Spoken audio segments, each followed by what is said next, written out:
Go take a break. Oh, I'm like, Straighten them out. Edmund, how was It was good. Rained a lot. I know, I was gonna say, did you get rained out? So let's I see, saw the the flooding. most rain they've had in the 3 years they've been doing it. So let's see your tag. You can't go to churches. It's where you 4 can't days we were up there, we only really got. I hit start, everyone. It sucks, so you know. It's still good.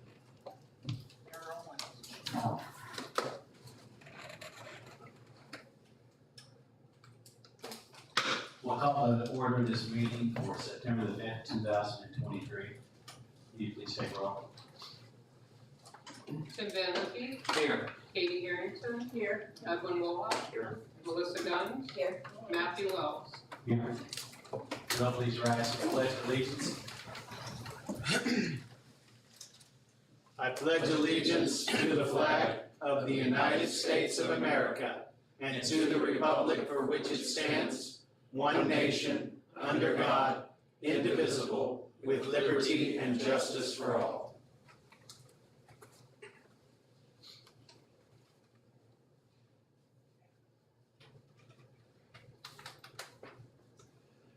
Our Heavenly Father, we just come before you with grateful hearts and grateful minds for all that you've done for us, Lord. We just pray that you would give us wisdom, that you would guide and direct us, that you would help us in all the decisions that we make, that you would help us to honor you. We love you and thank you. In Jesus' name we pray. Amen. Amen.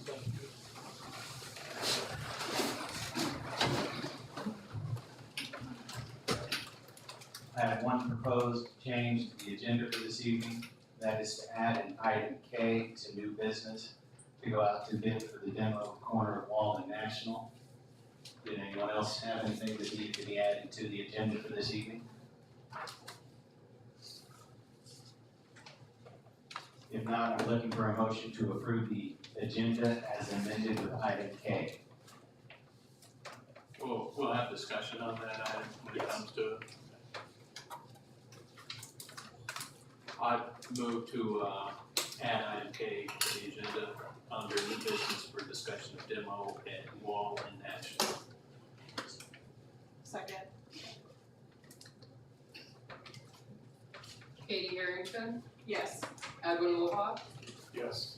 Melissa Gunn, Yes. Tim Van Hookie, Yes. Matthew Wells. Yes.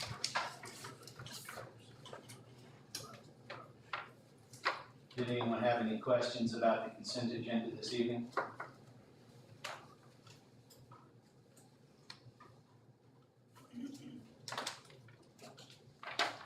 I'd move to approve the consent agenda. Is there a second? Edwin Willock, Yes. Melissa Gunn, Yes. Tim Van Hookie, Yes. Katie Harrington, Yes. Matthew Wells. Yes. Public comments this evening. First, we have Michael Hoyt.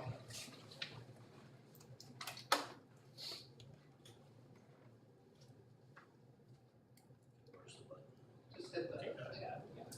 Good evening. I'm a little remiss in my usual celebration of the anniversary birth date of our Constitution, which will be September the 17th, be 236 years old. So I have a copy for everyone. I usually hand them out as new commissioners come on, but we've had such a shuffle that I haven't been able to keep up with you. And I usually follow it with a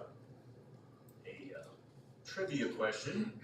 So for all the newcomers, since it will be the 60th anniversary of the assassination of our President Kennedy, we all know that Lyndon Johnson was inaugurated on Air Force One on that day, November 22nd, 1963.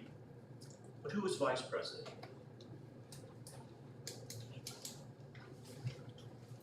Gentleman from the state of Minnesota, Are you referring to Hubert Humphrey? Hubert Horatio Humphrey. He was eventually vice president, but he was not inaugurated until January of '65. So during that period, from the assassination until Johnson was reelected, we had no vice president. And that's not the first time that's happened in history. But for anyone and everyone, this is my supply that I've received so far. And the standard Dale O'Connor School lawsuit they just apply every year, but I haven't gotten mine yet. This is leftovers. Thank you.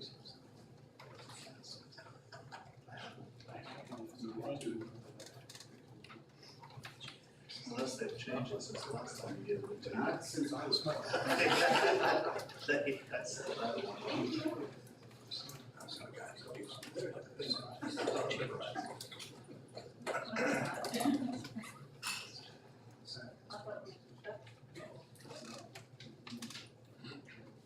I miss it? Thank you.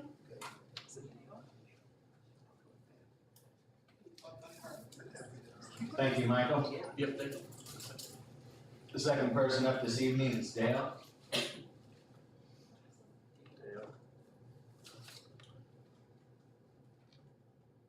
I'm going to say Dale Hurd. No, that's Debbie, and I prefer to wait a little while. I would prefer to wait a little while Okay. till my stuff comes up. Oh, okay, so you're here to speak to a situation, Yes. not to, okay. Yes, ma'am. Okay.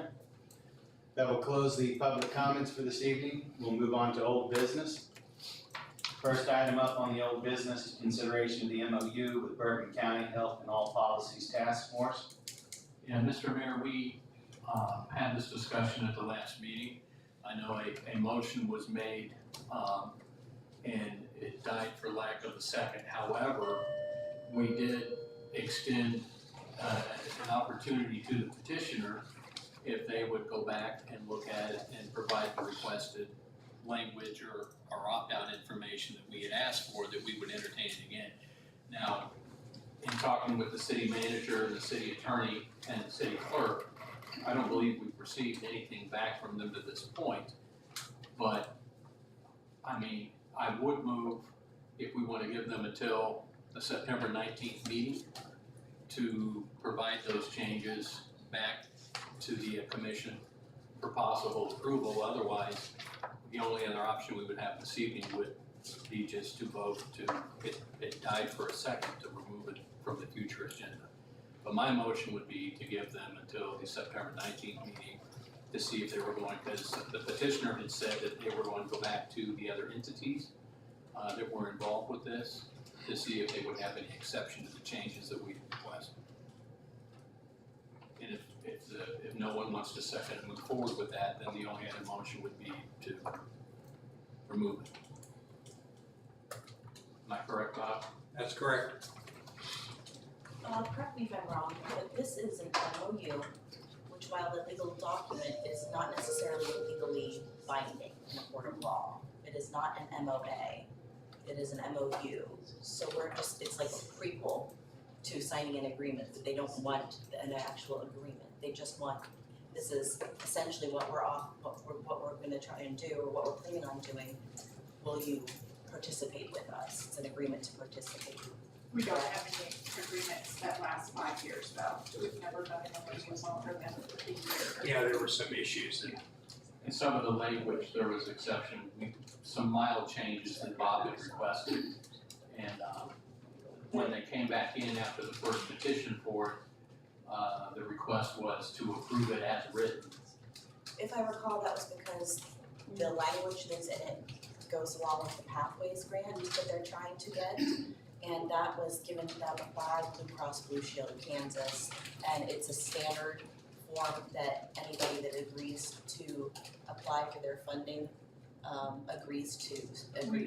We use that on some of the parks that we have agreed with already. Right, so if we've already done this before and we've agreed to things with Pathways grant, and this is a required document, what's the difference between this time and last time? The language across all the terms.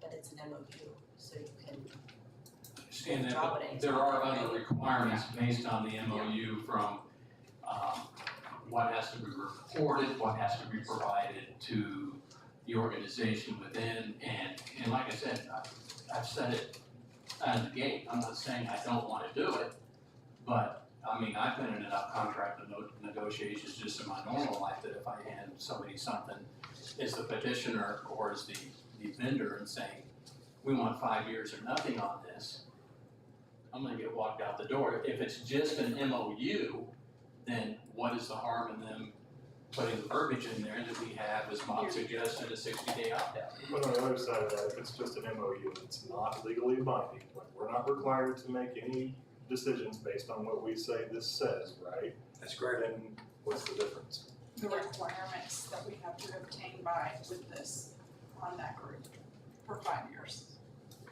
Well, But we just said that was that to have wasn't a legally binding. right, I mean, it's just basically saying that we understand. Well, if we're gonna do it though, I'd like to make sure we fulfill our obligation on it. So in other words, what you're saying, if it's just an MOU, we can sign it, and then all the things that are requested in it, we don't have to worry about doing that. I guess my question would be then, if it's not legally binding, then why do we even need to sign it? so the purpose of MOUs are so that all the parties agree and understand whatever it is entails. It's, what we're gonna do, what we plan to do, what your role in helping us would be, and it's just to make sure all parties understand the scope of what is happening and what's going on. It's not, so it's essentially for understanding purposes, not for contractual, you're agreeing to do this, signing on the dotted line, and we're gonna hold you to this for the next 5 years.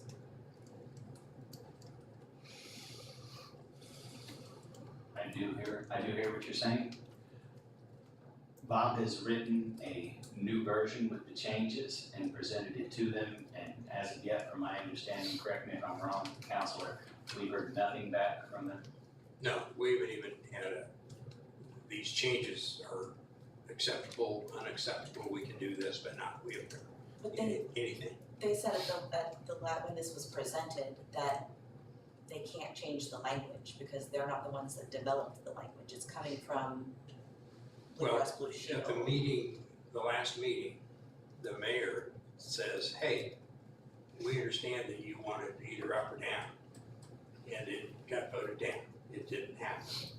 So can we ask you to just take the points we want and run them up to the people that can make the decision?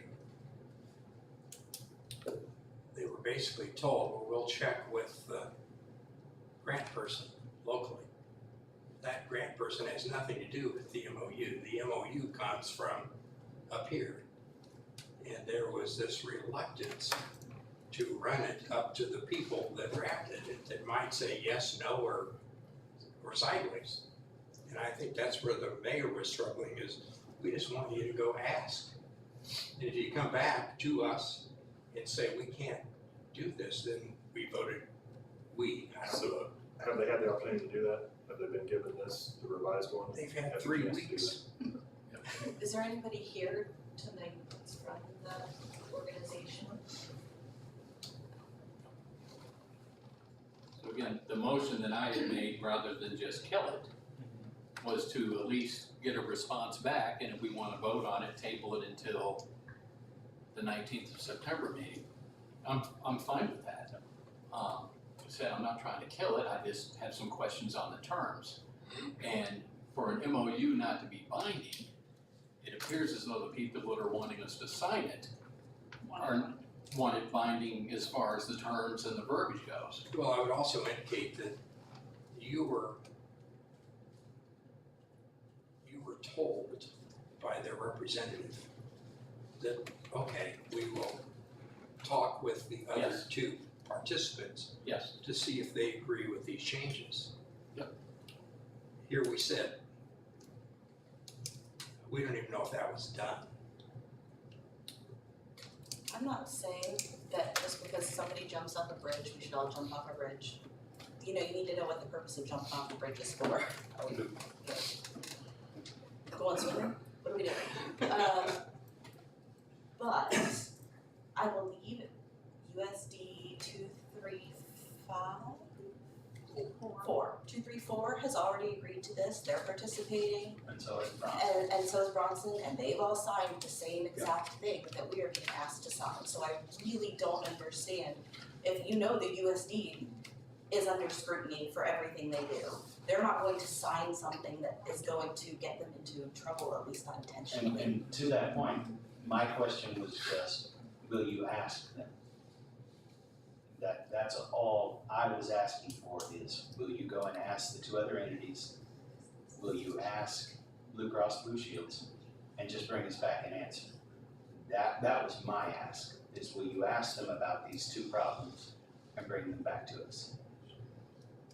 I will happily second the motion of giving until the 19th so that we do not kill this. What was the cutoff date of when they had to have their application complied with the funds? They said there was, did not give us a date that I know of. And I told them that we would happily call a special meeting if they could just get in contact with someone and come back with an answer. We will. I mean, this commission has been very good about calling special meetings at the drop of a hat to take care of an emergency situation, to make sure things get taken care of. And I'm still happy to do that for them. I would just like an answer to the two questions before we move forward. Just do due diligence in what we've asked and just get an answer back. Sure. My question is, what grants are we missing out on these, with this MOU? If we don't do, we do it, what are we gaining? Well, the Pathways grant that Pittsburgh had, and they did in a collaboration with their entire county, so this was the health department, they got a Pathways grant. And so ARMA, they did community gardens and walking paths, and they did it in ARMA, they did some in Pittsburgh, and they did some in, I wanna say, Cherokee, maybe? I don't understand why they didn't go to the county with this either, that way you can make it countywide instead of just entities, individual little communities. Possibly because a lot of where they want to put, what they plan on doing is on city property maybe, like It would the encompass walking all of it. trails or that kind of thing. Yeah, I I'm would not still- really sure. I believe we're happy to work with this. I believe we're happy to address it. My request was simply an answer to the two questions. Sure. That's all I'm looking for right now. So what we have right now is a motion and a second, and we're not gonna kill it. So anyone who wants to, let's reach out to them and see if we can get an answer before the September 19th meeting. Sure, and just as a reminder, these are, Blue Cross Blue Shield for this particular grant is a private, they're a company, so it's not taking taxpayer dollars and No. putting it into our community, it's taking funds from a company that we already, most of us pay a tremendous amount of money into anyways, to get back into our community. So I think that is an important distinction to make too when we're talking about this particular grant. Well, I think it is too. However, as I said, when the document first came through, it wasn't necessarily so much, we had the Pathways agreement in place. This was for a healthy in all practices thing, where the verbiage that was within the document were compliant with. And when we asked them who would decide whether or not we're compliant with the agreement or not, I believe the answer we got from the representative was that Blue Cross and Blue Shield would determine whether or not we were compliant or not. There was a requirement on which documents, we had to share all documents with them regarding this, to ensure that all of our decisions that we were making, were in line with healthy in all practices. So reading through that, those were some questionable items. I don't even know so much that we even looked at removing some of those. There were just 2 or 3 items, and you should have got a copy of Bob's changes that he asked for, and to this point, we haven't heard anything back. So I think we've got a motion and a second on there. Unless someone has something else they want to add, we can go to a vote. Melissa Guns, Yes. Tim Van Hookey, Yes. Katie Harrington, Yes. I'm sorry, yes, Edwin Woha, Yes. Matthew Wells. Yes. Next item is consideration of changes to the city's purchasing policy. In your packet, I included the changes that were asked to change on the purchasing policy. To shop local as much as possible, to get quotes from various businesses like we've done in the past. Also, day-to-day operations supplies over 10,000 that can be approved by the city manager. It would be included fuel and oil, and also purchasing used vehicles or equipment. quotes of similar vehicle type must be required. All quotes over 10,000 must be approved by the city commission. Sealed bids are not required. So, and what was asked of me was to make a change from $1 to $1,500 for director and supervisor, and I did that also.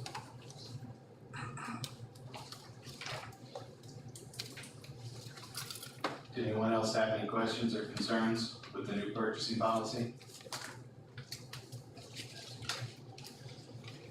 If not, I'm looking for a motion to approve the new purchasing policy for the city. Brad, what percentage of what we currently buy, or maybe you don't know, are we purchasing locally? It depends on what it is. Parts for like vehicle parts, small parts are all local. Fuel is local.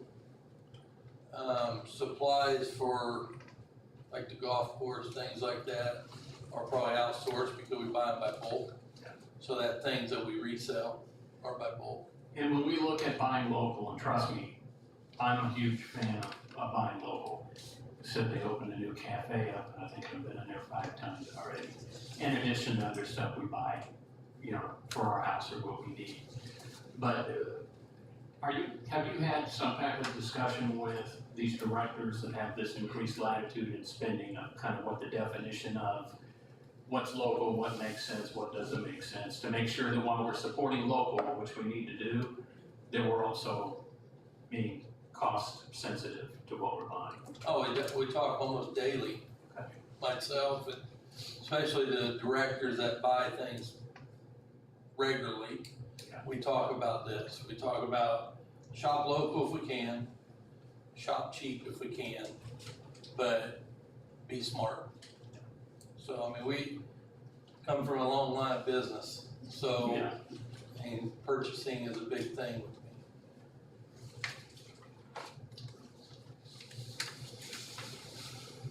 I would move to approve the new purchasing policy that is presented before us.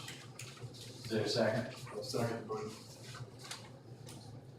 Tim Van Hookey, Yes. Katie Harrington, Yes. Edwin Wolhoff, yes. Melissa Gunn, Yes. Matthew Wells. Yes. Next up is our appearances for this evening. First, we have Rachel French with an update on the first colored infantry mural. And Tate and Nancy. You guys should know by now I'm gonna bring Tate because he's really been instrumental on this project. But I wanted to give you an update. The mural is finished. I hope that you've each gotten a chance to drive by and see it. It exceeded my expectations beyond belief. And I just want to thank the community as a whole for the support that they have given us. Many people stopped by to see the artist while he was here. The artist and his wife are coming back in October. They had so many wonderful things to say about Fort Scott. I think Amber kind of wanted to move here a little bit, but Bobby was like, no, we gotta stay in the city, murals and different things like that. But they just expressed their gratitude for allowing them to come here and to share their artwork. So I wanted to come back because Tate and I had come a few weeks ago now. I feel like we had just kind of asked the city commission if we were short of our fundraising, would the city potentially be a sponsor? I am happy to tell you that we have met and exceeded the funds that we were going to raise. But what we're here to ask you tonight is for a specific ask. Because the city of Fort Scott is going to receive more tourism due to this particular mural, we are wondering if the city would be a platinum sponsor, and that platinum sponsorship of $1,000 would go specifically to signage. It will not cover signage completely, but we will be able to use that for the bulk of the signage. And when we say signage, we're talking about a waymaking sign. So similar to those of you that have been to the Chamber of Commerce, we're looking at roughly that size, which it escapes me now, but it is maybe 48 by 36 inches, but it will stay, the design will be handled by My One Stop free of charge. but it will match the rest of the signage that we have downtown that the chamber has done. We're proposing that for your donation of $1,000, if that's what you so choose to do. You will be listed as a platinum sponsor. You will be on the plaque itself that is attached to the building. Only platinum sponsors will be listed there. And then your logo will be nicely displayed on the signage itself, as well as part of all of the other wonderful different things that you get for being a platinum sponsor.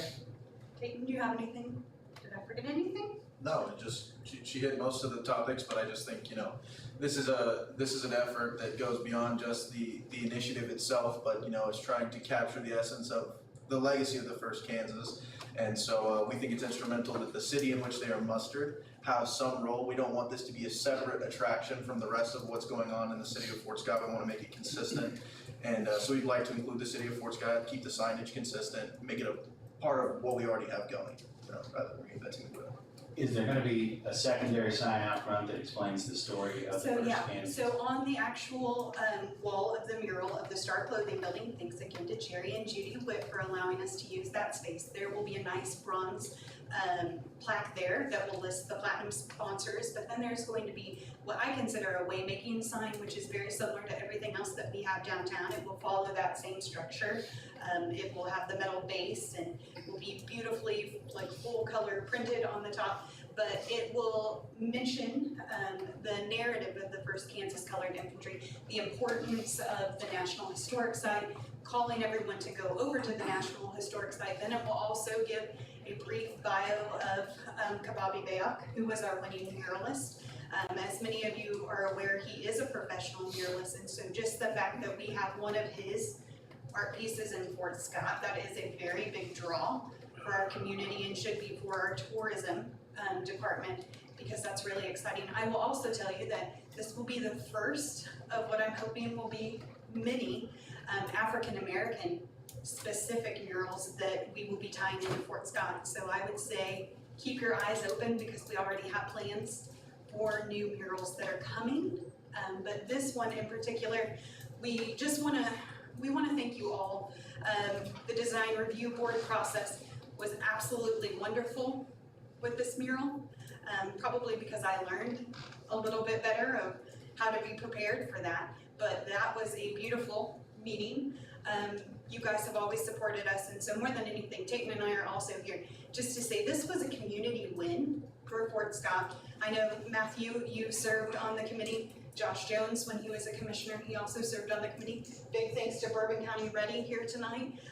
And of course the chamber, and then we had Kirk Sharp of Gordon Parks. We had Carl and Jill from the National Historic Site. This was a beautiful project of what we can do together. So thank you, all of you. We appreciate it. Well, we had originally, I think, agreed to cover the 7,500 before any of that, so. Actually, it was like 8,000. Was it 8,000? Okay, so you So roughly you're saved not us real around cheap. 7,000. Yeah. But Because of that, yeah, I would happily motion that we would give 1,000 as a donation to cover the signs. Second.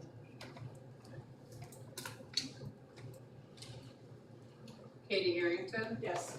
Edwin Woha, Yes. Melissa Guns, Yes. Tim Van Hookey, Yes. Matthew Wells. Yes, thank you so much. and you guys, really, amazing job. Everyone who's seen it that I've talked to has just nonstop told me how beautiful it is, the story that it tells, the way it ties everything in, and the fact that y'all were able to fundraise everything needed and just be able to get such a quality job done for our community. I just want to take a moment and say thank you all very much, and thank you to everyone who helped out in this project.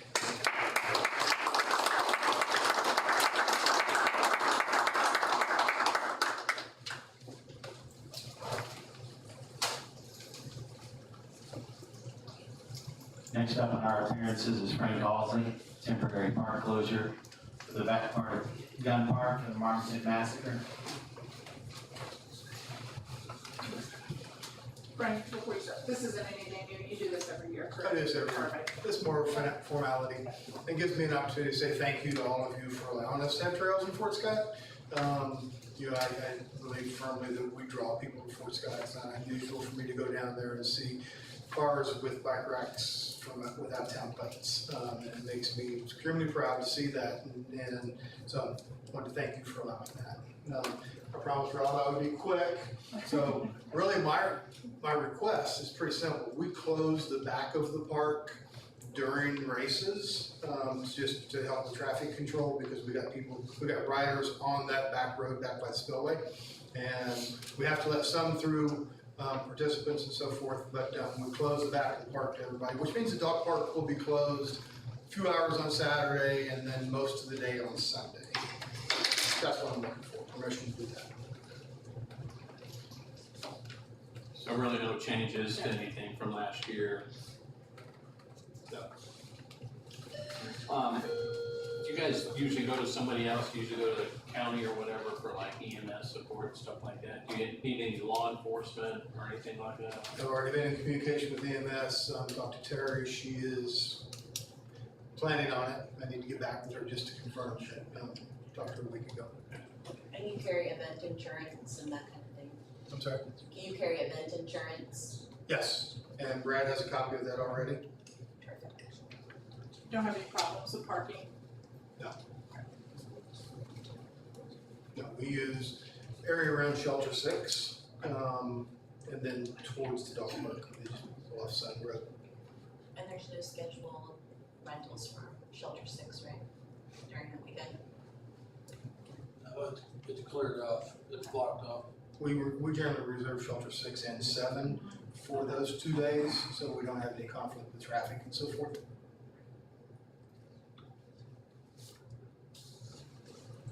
I'm looking for a motion to approve the temporary closure of the backside of Gun Park. I'd move to approve the application for temporary park closure for Gun Park for the Marmaton Massacre Festival from 9:16 at 8 a.m. until 9:17 at 5 p.m.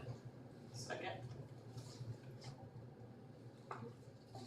Edwin Roja, Yes. Melissa Guns, Yes. Tim Van Hooky, Yes. Katie Harrington, Yes. Matthew Wells. Yes.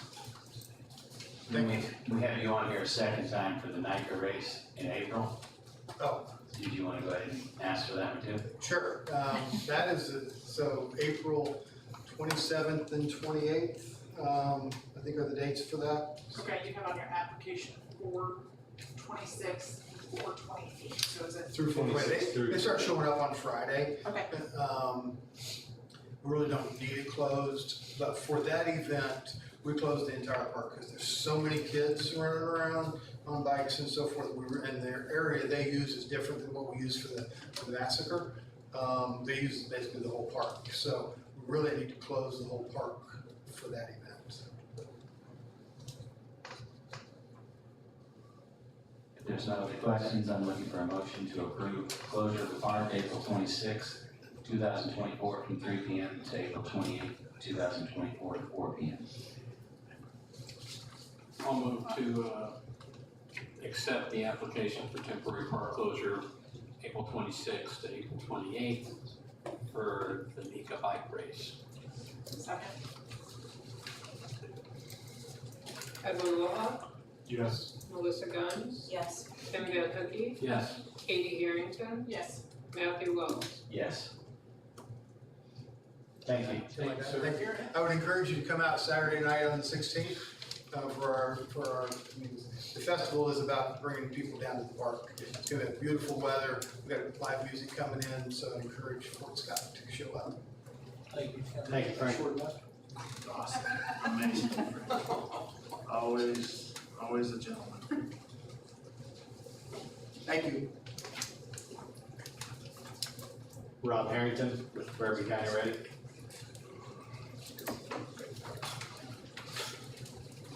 Good evening, Mr. Mayor, Commissioners. Tonight I am going to be reading from something I wrote. We've sent it out to the board members already.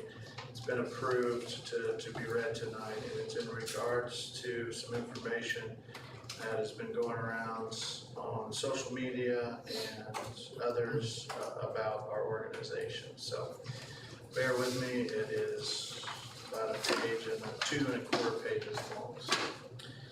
So anyway, As we delve into our financial report and reflect on Ready's journey from January 2021 to August 20th of the current year, it's important to address a facet that warrants consideration: the depth of our self-recognition and celebration of achievements. At Ready, our underlying philosophy is consistently prioritize diligent work without an overt pursuit of attention or accolades. Our satisfaction has arisen from laboring behind the scenes, channeling our energies into the tasks at hand to drive community advancement. Instead of seeking excessive acclaim, our focus has remained on fulfilling our responsibilities to the best of our abilities. Organizations that clamor for recognition in all endeavors may inadvertently miss the fundamental truth that genuine progress emanates from humility.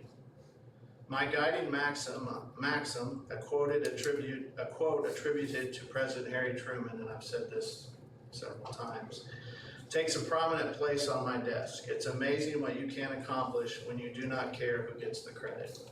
Ultimately, our gratification and celebration are etched in the smiles of our community as they experience renewed employment opportunities, housing, and the joy of new amenities. This, to us at Ready, is the authentic gauge of progress. Still, the time might be right to shift our vantage point and embark on an open discourse about our accomplishments since our inception in 2021. Since 2021, our organization has enjoyed the invaluable support of both the City of Fort Scott and the Commission of Bourbon County. A review of our deposit statements for this period reveals an inflow of approximately $722,000. Notably, this figure includes a $40,000 allocation from the city in July of 2022, earmarked specifically for tourism ventures. The allocated funds were duly utilized for their intended purpose and were subsequently returned upon the fulfillment of our agreement. By excluding the tourism associated sum, the core of our net deposit tallies to $682,000 since the commencement of 2021. Furthermore, we acknowledge a $5,000 contribution from Evergy directed towards the development of our website. Additionally, $684 was generated from ticket sales for the recent Workforce Summit, a gathering that showcased experts like Dr. Ruby Payne, a preeminent author renowned for her insights into poverty alleviation. These supplementary sources bolster our cumulative deposits, accumulating in a figure of $676,316. Reflecting our ethos of community collaboration, Ready allocated $150,000 to various local organizations and entities. These allocations encompassed enhancements to baseball parks in Bronson and Redfield, alongside improvements in new parks in Uniontown, Mapleton, and Fort Scott. Moreover, grants were extended to private entities to augment their facilities and structures. These strategic allocations yielded a residual balance of $526,316 derived from the initial corpus received. So basically, starting to knock all that stuff that we gave back. Our unwavering commitment to informed decision-making prompted an investment of $70,000 in crucial studies, including a sales tax revenue study benefiting the City of Fort Scott. Following these pivotal studies, our remaining balance amounted to $456,316 received. In addition, our focused strategic initiatives included setting aside $5,000 for strategic planning sessions in the final quarter of 2022 and dedicating an additional $3,000 to recent Workforce Development Summit. These purpose-driven investments led to a remaining balance of $448,316 over the course of these years. Moreover, I'm honored to highlight Ready's philanthropic endeavors, marked by a contribution of $17,000 toward the acquisition of automated external defibrillators, AEDs, for our EMS partners.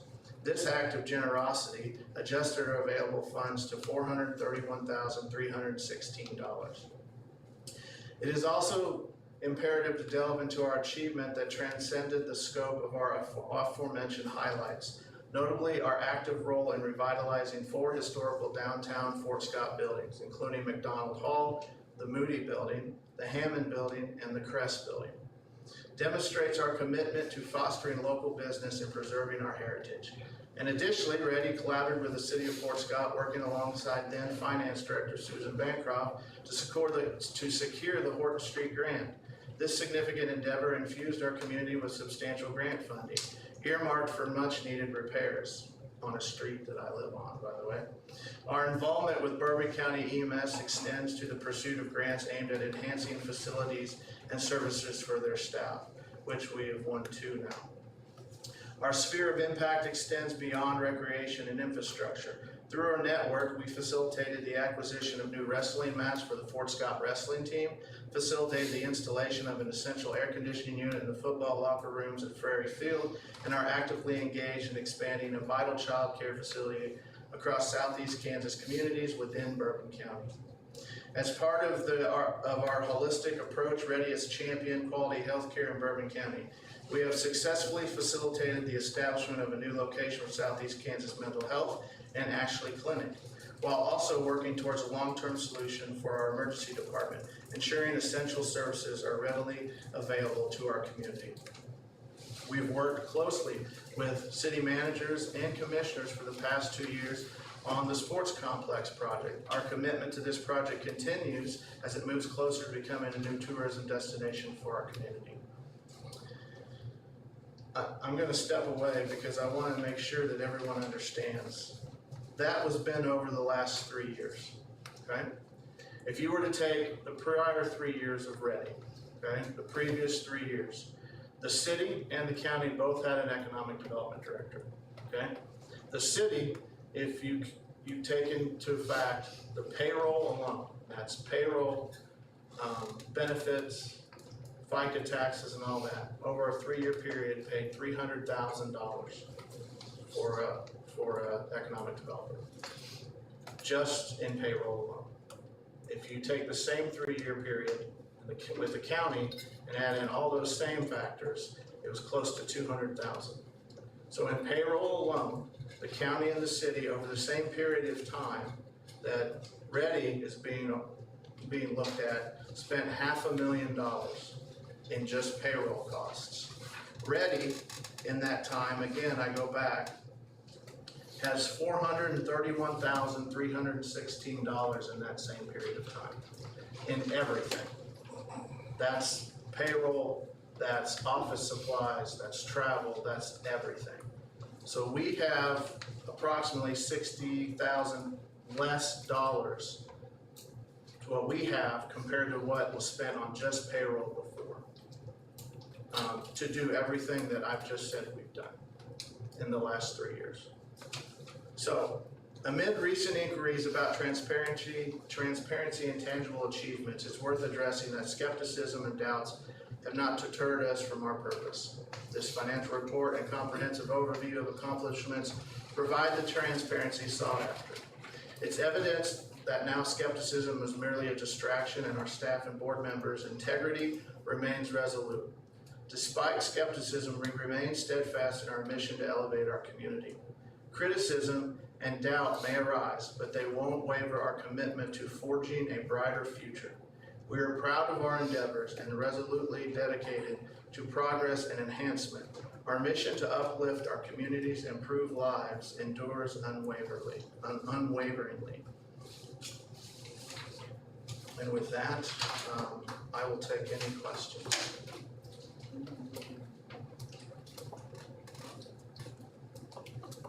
Does anyone have any questions? So Rob, you guys were kind of instrumental in repurposing the old Crest building after the previously planned business went in there, didn't survive. Yes, sir. And kind of tell us what you did there and what your goals were to repurpose that or turn it around. Sure. So I started in May of 2021 with Ready, and it was soon after that I received a call from then the owner of the Crest building, asking if there would be any way that Ready could help with him in with the situation he was in with the grocery store downtown. we talked about it, Ready decided too, that they would help, because our job is to, help with making sure downtown buildings and businesses thrive. So part of that conversation had to be had with the state. Spark funds were used to establish that business, about $450,000 worth. And so Ready took and had meetings with, over the phone with individuals from the state, specifically at that time the chief of staff over the Spark funds, to find out if there were any clawbacks or anything involved through the state in case they have to be paid back. We just wanted to make sure that if anything had to be paid back, that we knew that going into it. At that time, we were told that the understanding from the state was because the project had started and finished, that there was no clawbacks on the state side. However, because the county was the one awarded the $450,000 ultimately and then given to the project, the grocery store project, that the recourse would be between the county and, at that time, Mr. Michaud. To help with that, we wanted to make sure that everybody came out on the positive side, because that's exactly what we're supposed to do as Ready. And so we were able to work with the county and Mr. Michaud and come up with a way to get a new owner in that building. We did sealed bids. The county took sealed bids. At that point in time when we opened the bids, Mr. Kuhn was the highest bid. I don't think it's any secret, it was $157,000 that he bid for the building, which allowed the bank loan to be paid off. It put $7,000 cash in the city and the county's coffers. And today there is a tax-paying employer that we also helped when they came in that building. Without this work, we feel that the building would have been vacant for several years due to other reasons. And there was a chance, one of the first things we did one of the first things that happened when Mr. Kuhn got in there was to fix a leak within the basement, that if it would have went for 3 years unfixed, it could have truly damaged the structure as a whole.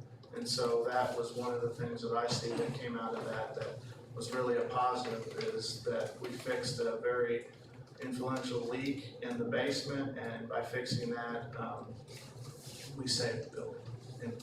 And so now today, Pizza Republic is down there, and they employ, 10 or 12, 15 people, and they pay taxes and sales tax that goes to the city. And so all in all, it was a win-win for everyone. And we were able to move from a bad situation into a very good situation because Well, you're actually able to kind of leapfrog over what could have happened to it, because my understanding is, and I'm not gonna put him on the spot sitting in the room back there, was the agreement was, the state had said it was done, and that's what it was gonna be, but there was like an MOU between the county and the store owner, and no real repercussions or anything you could really do with that. That building, to your point, could have sat there for a long time if these actions had not been taken. Sure, I wasn't here when that was done, and I'm not gonna put Mr. Well, I'm not either. on He's the bigger than spot. Yeah. I will say that the county was left in the dark on a lot of things, and Sure. we really. I'm not blaming anybody. Yeah, I'm no. just saying though, in that type of environment where you're dealing with a grant, you've got an MOU in place, you've got government funds that have come in here, that thing could have sat there for a long time. Yes, it And- very well could have. We were thrilled to see that building reopen and be something positive downtown. It's one of the many that, we're excited about. I think right now, because of the work, like the Crafts are doing with their building and the Lions at McDonald Hall and the Freemans have done with the Hammonds building, and I think there's only one building now, maybe two, in downtown that need a new owner or need someone to take care of them. And so that's a testament to this community as a whole too. Again,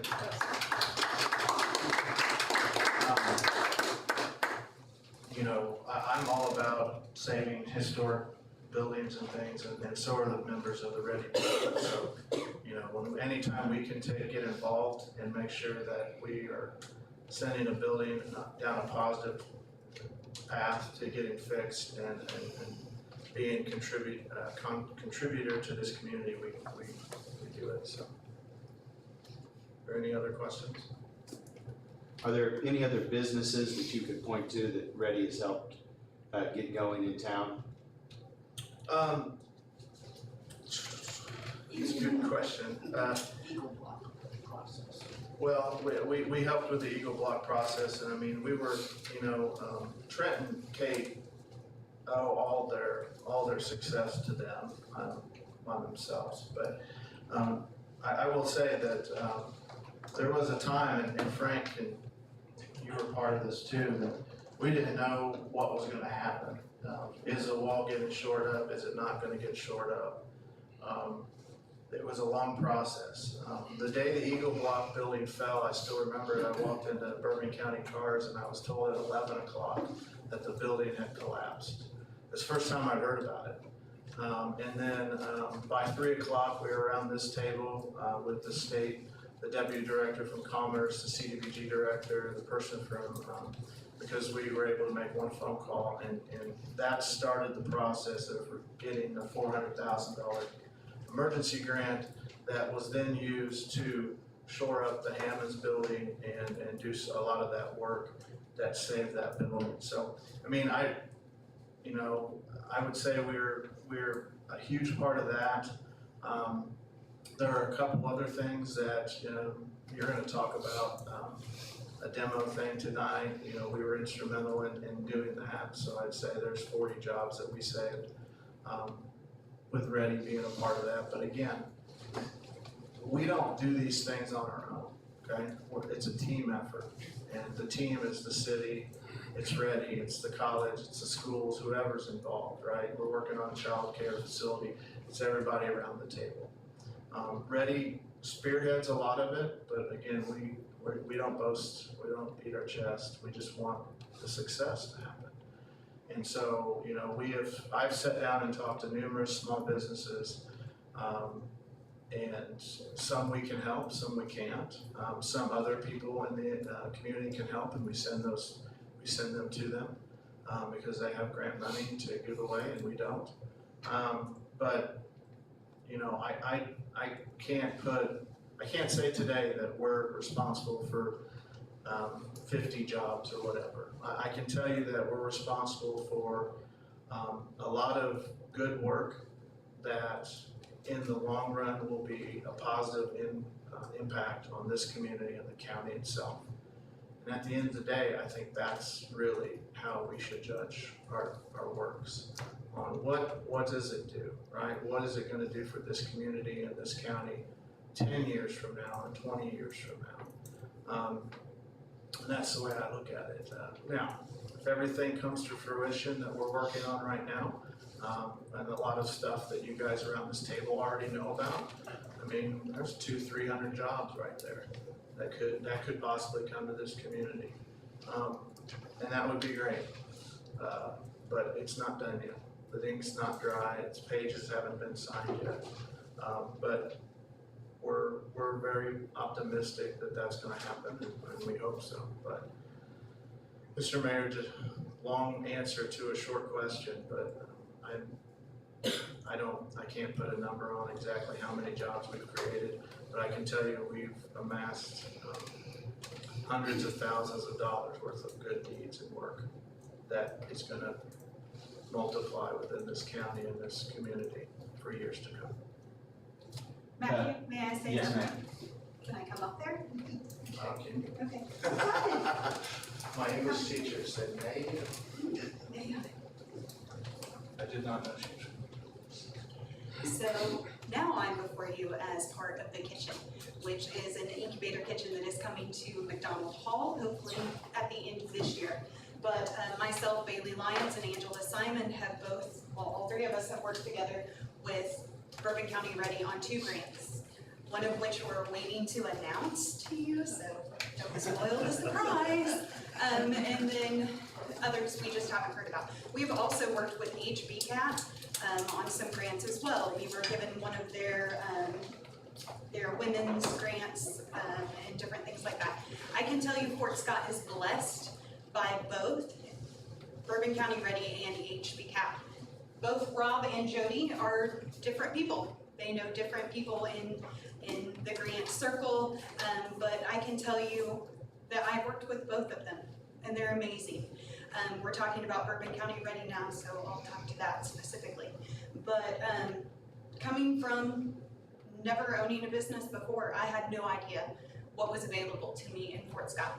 Luckily, my business partners did know, and we very quickly, as soon as we decided that we were going to start the kitchen, we sought out Bourbon County Ready.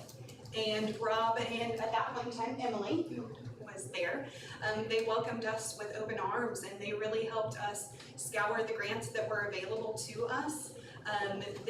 We spent a lot of hours that he's not telling you about, but a lot of hours working on these grants, and he himself put in a lot of hours helping us with that. And so I just want to say, as someone who has worked on a project, I appreciate the support that Fort Scott has. As Rob said, it is a community that cares, and I think that we're very lucky to have organizations like Bourbon County Ready and HBCAP, because they really do help the citizens of Fort Scott dream big dreams, and they help them make it a reality. And so I just want to say a personal thank you to Rob and to the rest of Ready. Mark, we really appreciate that group support, because it has been a tedious, especially when you have an old building.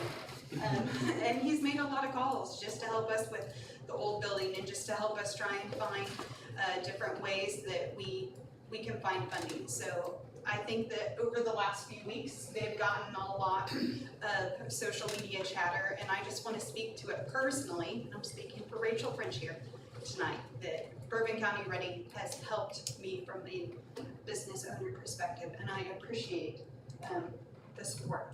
Thank you. I'm gonna have to bring her to every meeting. Thank you very much for giving me the opportunity to come up here and speak tonight. And I get to read that all over again at the county meeting on Thursday. But I just want to let you guys know, and Matthews came in, Brad and I spoke, Tim came in as well. Tim sits on our board, he's the city liaison for the Ready Board. Our door is always open. If there's ever a question of where the money went or what we're doing, sometimes, Tim's on my board, and I've even had to tell him, I can't tell you that. So sometimes I'm locked in by a non-disclosure agreement, which is a legal document that I can't say anything. And so there's just times that I can't be transparent, like some people say I can. And it's just for the good of the project too, because one word can end it all. And so we have to realize that economic development is a slow and steady course. It's not a sprint. It's not even a mile. It's a cross-country meet. We've been doing rather well with a couple projects, and we'll keep moving down the road. But my door's always open. I'm just a phone call away. If you have any questions whatsoever about anything, all you have to do is ask. Michael, you come into my office when it was up here several times and ask questions. I mean, literally, my office door is always open. I don't know how to find you At the hospital? Just yell real loud. Yeah, if you yell, I'll hear you. Okay. You walk in the front door, you walk around the corner there to the right, and we're the first set of double doors to your right. Used to be the admin offices there. So I'm there right now. So, but anyway, I am done. My son is playing a football game, or watching a football game right now. So I'm gonna go watch him watch. Thank you, Rob. You're welcome. And our final appearance this evening is Justin Meeks. So that could be long. Thank you for having me. I have some handouts here real briefly. I'm obviously not here as a member of any commission or any Bourbon County or the Adams here on my own accord on behalf of some clients of mine. You're just a filthy lawyer. Yeah, just a filthy lawyer. Scumbag. Lots of, yeah, oh, just for wait, a big one, yeah. Just a lawyer.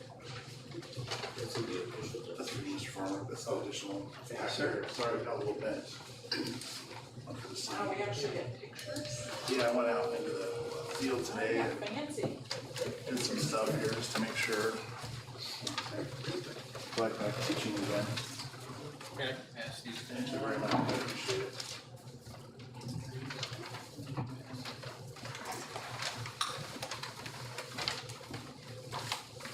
The pictures are in order and they're kind of important that way, so I can go through this and describe it briefly. I'm here on behalf of Doug and Joyce Nicholson. They recently bought some property, I guess, on the 13th Fairway area. They currently have started the process of adding a pond on that property. The very first picture you have has the two trees. It's the only picture really that I want to keep to the side tonight because it's kind of my touch point. Those two trees are really important to the presentation. The rest of the pictures you can discard after you look at them. But basically what they're doing is they're going north and south with a pond that is in their property. It's adjacent to the current city property. I went out today and actually went into the field with the project manager, and we made sure that there's no encroachment on the city's property. And we'll go through those pictures too to show that that hasn't occurred. If you got this aerial view, you can see the survey that was done prior to the purchase of the property. The blue section is where Doug and Joyce currently reside, and that's the location of the pond. If you see the blue line, that is to the east. So obviously this is north-south. Then the golf course is obviously the east of the property. They're right up against that property line. Ag Engineering did the surveys and did the water study to make sure that there was enough water to fill the pond. What they're asking for, if you want to take the first paperclip section off, you don't have to if you don't want to, but if you want to, you can. You'll see another aerial view of the pond running north and south. You'll see the house that the Davis' own, which is Doug and Joyce Nicholson's daughter and their son-in-law. And then as you go further down, you'll see the existing pond, and then that's the 12th green there. And then the next picture is another aerial view. The reason I included this one, you'll see the rock structures, is actually they're going to include a waterfall that will be possibly viewable from the 14th tee box. And then you'll see they're going to put a water feature in that, so that it'll have fountains. I don't know if anybody's ever driven by the Girard golf course, but they have a water feature and it'll change colors and things of that nature. And then the next aerial view is kind of showing an important picture. It shows kind of where the city and the Nicholson's land is. I've got some more flag sites, but you'll see what the next picture, kind of where the lay of the land is. This picture is obviously where the end of the pond's gonna be, regardless of what you guys' decision is on possibly selling or donating less than an acre. The second paperclip section has a very fancy post that's bent and a white pole, which is really important. That white pole is the property line that goes to the south. And as we're going, we're gonna be heading to the north with the next progression of pictures. So you'll see the grassy area is still going straight down that line. That's the property owners of Doug and Joyce Nicholson, and then on the other side is the city property. And you'll see the flag. I wanted to make sure that that was there so you can see where the reflector is. It goes straight down that line, north and south. We did talk to the prior golf course manager, and they did let a little dirt to go onto the city property that was going to be used to go back over the pond dam. Instead of shipping it out and storing it somewhere, the city was great. Well, the course manager was nice enough to let us put a little dirt over there. But you can see where the pond dam is right now. And then the next one is just my shadow going straight down the line of the city and Doug and Joyce's property. And then the last picture is actually looking towards the south. And that's some of the dirt that is actually on city property, but it won't be there much longer once the project is completed. The last little packet of pictures is those two trees that I pointed out in the very first picture are kind of the touch point. This flag the little pink flag that's there now, is actually the requested area that would be acquired by Doug and Joyce Nicholson, or donated to expand the pond to the straight east. So if you look on the map here, you can see that I'm talking about this area right here, that the two trees are basically right, you can kind of see them from the air, but the two trees are right here. There's the fairway in the green, the 14th tee box, and they're talking about less than an acre that's within that area before the trees. So you can see the two trees here. When you take the next two pictures, you can see, once again, this one's really telling. So these trees are right next to the fairway. The two trees, again, this is one of those two trees. You can see the pink flag is actually pretty far back from the actual fairway. It would be, I love golf, and I'm not good at it. So I know exactly where you're talking about, Yeah. and it's a pretty good distance. Yeah, it's still, From their original property line to Yeah. where they're wanting to extend this yeah, it's to. less than an acre, but it's not even close to the fairway. So, obviously, they'd like to acquire that land if they can. They'd either buy it. Obviously, the water is an important thing to have. But you can see the last picture. This is actually from the greens of the 13th, looking down. I didn't get a chance to get up to the tee box on the 14th. I think that would actually be a really beautiful spot. But I would hit balls into the pond that they're asking for. Probably not to where it is now, but with my golf skills, I'd probably end up in the water. But Bob, you've been out there, you know what those two trees are now. When you come up the hill, up that fairway, it falls off drastically to the right there. Matter of fact, Real drastic. some of my tee shots off of that hole end up in the opposite fairway. And that's gonna eliminate me getting those balls back down. I think the beautiful part that would be nice for golfers is gonna be the 14th tee box, because you look down into that pond area and it would be a pretty substantial pond. I mean, the ask is that, are you willing to sell that part? And if you are, we'd get it surveyed. Obviously, they don't wanna spend money on a survey if you guys aren't interested in selling it. They're gonna build a pond on their property. They'd like to expand it to make the golf course look nicer. They've mowed it 3 times. I guess the city's mowed it once. They want to maintain it and make it look nice. The owners currently one of them's an avid golfer, so. I was out there Sunday and played, and do they have these flags out there marking out now the entire area? The three flags that they have away from their property line are the kind of requested from the study, is where they would put the banks of the pond.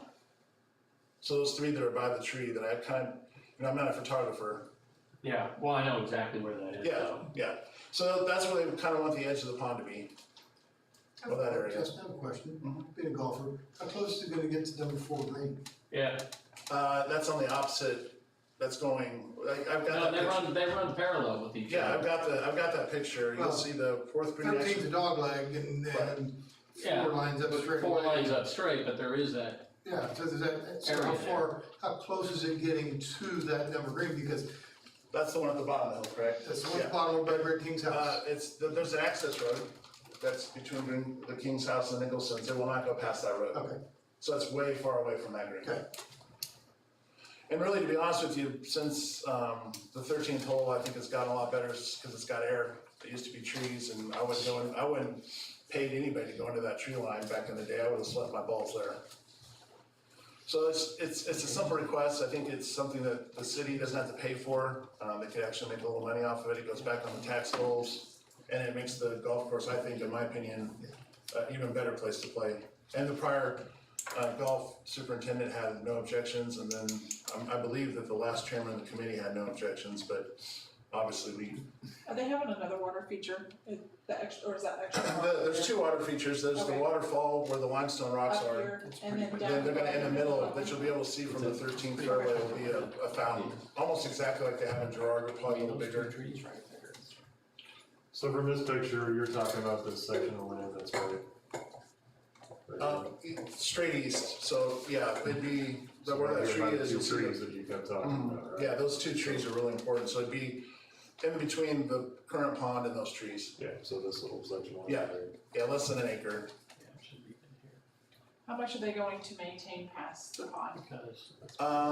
Well, we wouldn't need a whole lot of additional property, and just, that's a good question. They've actually checked into their insurance and they would be covering the insurance, so if someone decided to fall in or Go do for a something, swim? go for a swim or anything, that'd be on their insurance policy. How deep is that pond gonna be? Just do you know? You know, I talked to the superintendent today, it's actually gonna be a pretty deep pond, because if you look at the pictures from the aerial shot as I'm facing, north, they've dug down quite deep because of the topography of the land, they were able to do that. I mean, they're worried about, they're gonna use the pond for water, to water the grass and aerate, water that area, so they're hoping it lasts for a while. But once again, the insurance, no liability would fall on the city at all, it would fall on the landowner. Yeah. So my question is gonna be, are they amicable to like a 199-year lease on the land? Well, and I don't mean to laugh, I mean, in some cases I totally agree with leases, in some cases. The airport's a really good example of, leases I've done on a long-term basis with Mr. Farmer back in the day. In this case, I don't know how that would work, because let's say the lease falls through and the city wants their land back. You drain the pond, you ruin the dam, you fill it back in. You know, in some cases it works. I think with the pond, with the structure that hopefully is there 200 years from now, I don't think in this case that would be something they'd be interested in, just because of the logistics of it. Now, a hangar at the airport, that'd be a different story.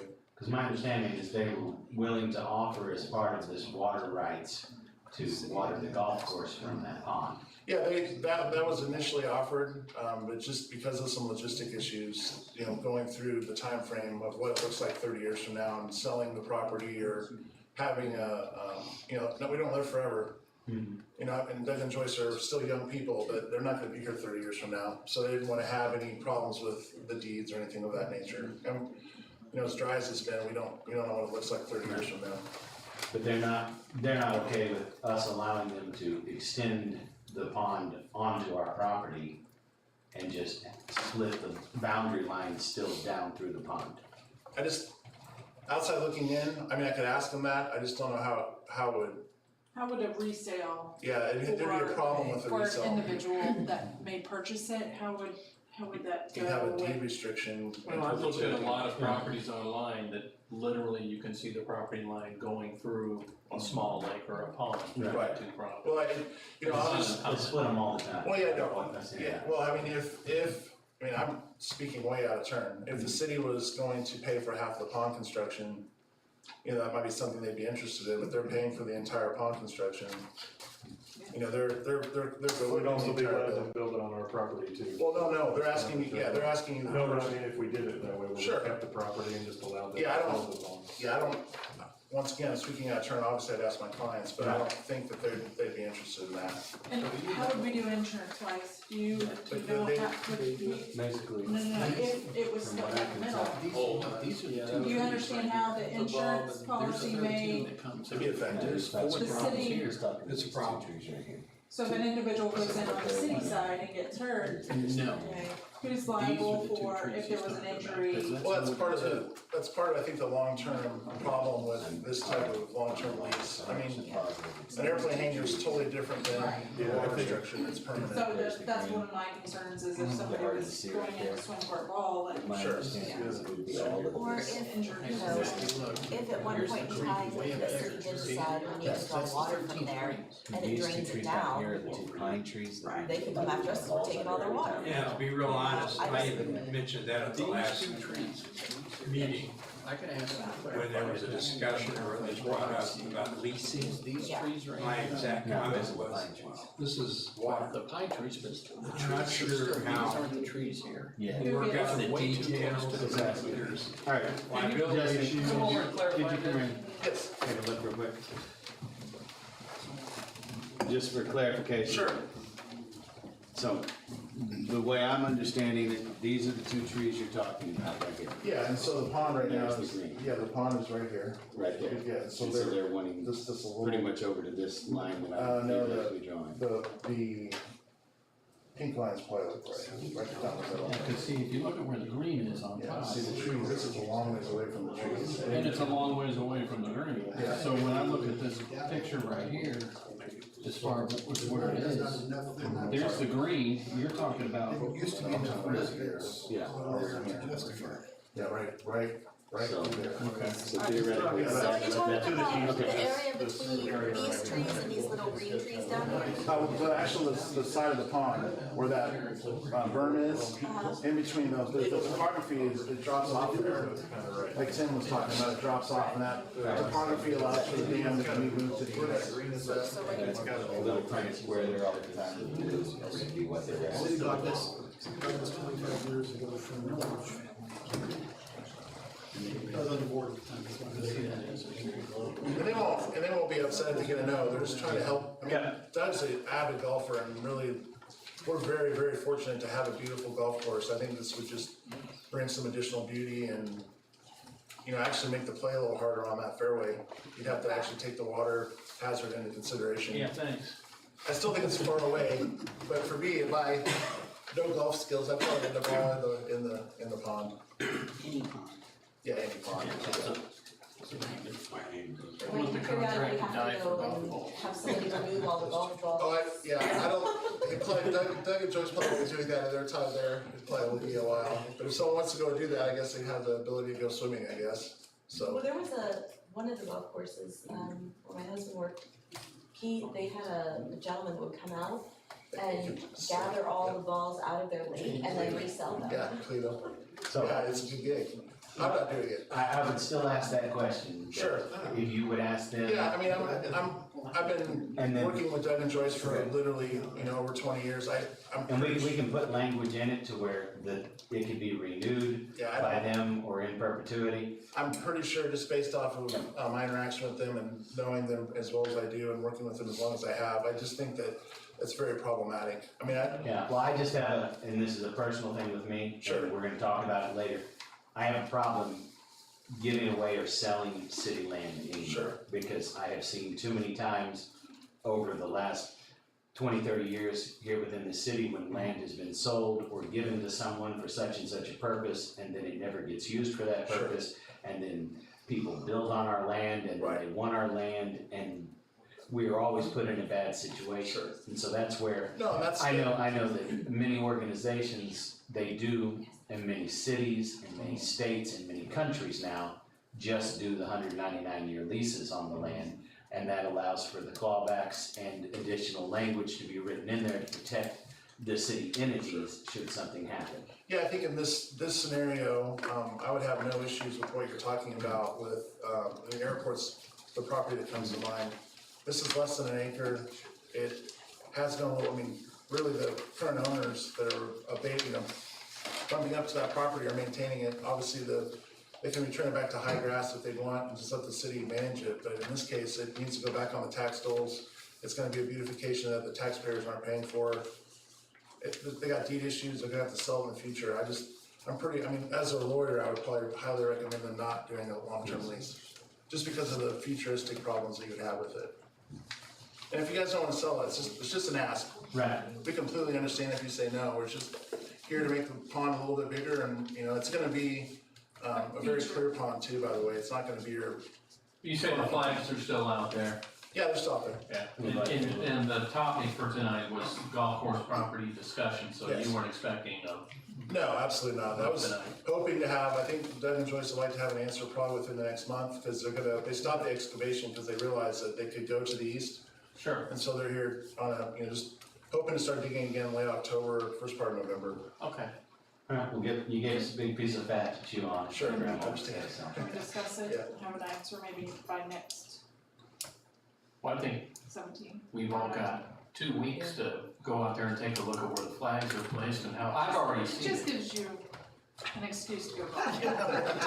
Just say that. This Harrington, I'd say at least 4 times. It's not like I'm billing the city for it. Well, Tim, you gotta take your lawyer. You need to take your lawyer. I never thought about that, getting paid to go golf? Yeah. I'll sign up. No, I mean, I can just run out there on my golf cart and take a look at it. Any other questions? Comments, issues, concerns? I appreciate your time, commissioners. Thank you, Justin. You have a thankless job sometimes. I just appreciate your time. Thank you, Justin, we'll be back with you. Thank you, Thank sir. you so much. Yeah, I'm gonna look at the flags. I don't really have a problem. All right. At this time, I need a motion to open the public hearing for the 2024 revenue neutral rate and budget hearing. We move to open the 2024 revenue neutral rate and budget hearing. Second. Katie Harrington, Yes. Edwin Woolhoff, Yes. Melissa Guns, Yes. Tim Van Ricky, Yes. Matthew Lowe. Yes. Mr. Hart. Thank you, Mayor and Commissioners. This is Baker Tilly's first year of helping you through your budget, and we wanted to start off by thanking you for your trust in working with your staff and putting this budget together. Our goals this year were transparency and simplicity. Requests were made from the departments. Revenue was discussed with Brad and Devin. We updated the capital request. We actually started that last fall. Workshops with the commission were held two times in July. But tonight is another opportunity to receive public input on those budgets that you discussed on July 11th and July 25th. Budgets are a key planning document amended on an ongoing basis as issues and opportunities arise. What's included in here is our first estimate of what 2024 would look like. You guys have traditionally received either amendments or approvals for capital projects, capital equipment as we move forward through the year. The total budget is $30.6 million. The key operating funds are general fund, library, water, and sewer. Those funds collectively increased 2.4%. That's far below what inflation is considered right now. What this does do is put into play over $620,000 in capital equipment that's citywide amongst all funds, with another $2.4 million to be considered in 2024 as we move forward. It contemplates another $4.7 million in wastewater improvements, plus another $1.3 in cash out of the wastewater fund. We're also absorbing within this budget the city's share of the runway project, leveraging over $3 million in grant money. When we put the budget together, it was conservative forecast. We aimed for a healthy fund balance and a greater reliance on sales tax growth. We took your advice and then decreased the levy, just like you've done for the last 4 or 5 years in stepping that levy down. Since 2021, the levy's decreased by 3.5 mils. Assessed value this year is up by 3% from 2023. And I should say this year being 24's, assessed value is estimated to be up by 3%. Sales tax growth, even though year to date we're looking at 13% increase, that's through July. This budget includes a 4% increase in sales tax. Sales tax is highly discretionary, if you will. It can fluctuate fairly rapidly. So we try to keep that conservative and then come back to you as the year proceeds or progresses. We can add different capital or other functions to the budget itself. But I do want to emphasize that this budget does rely on that increase in sales tax throughout the city. Mostly it's for increased salaries, but more so the equipment that we purchase are cash purchases, they're not leased. It's that sales tax that comes in as a big benefit. Now, this budget does not increase water or sewer rates, they're held constant. Compensation across the board, a reserve is set aside for 6% compensation adjustment. Health insurance is at 9% within this budget with a reserve to go to 10 as needed. We added a city administration position, split that funding as Brad had been in the past. That position has actually been hired based on your recommendation for 23. We funded it fully in 23 and 24.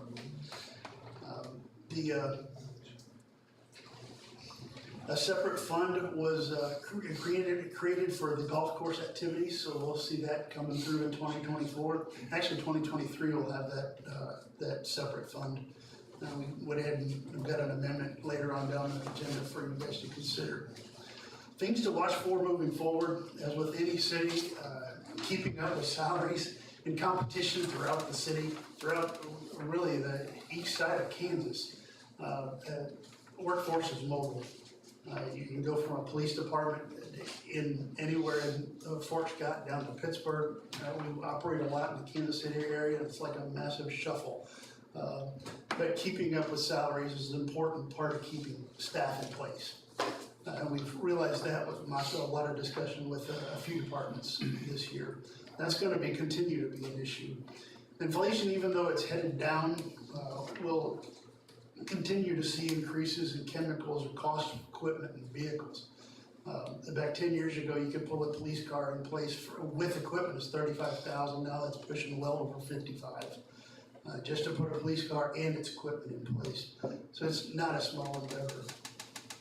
Finally, I want to thank the directors and all the input that they gave, but especially Devin Talley and his responsibility within the process.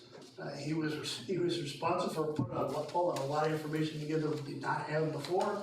And as we progressed through the process, I depended on him in making sure some of our assumptions were correct, mainly with people and salaries.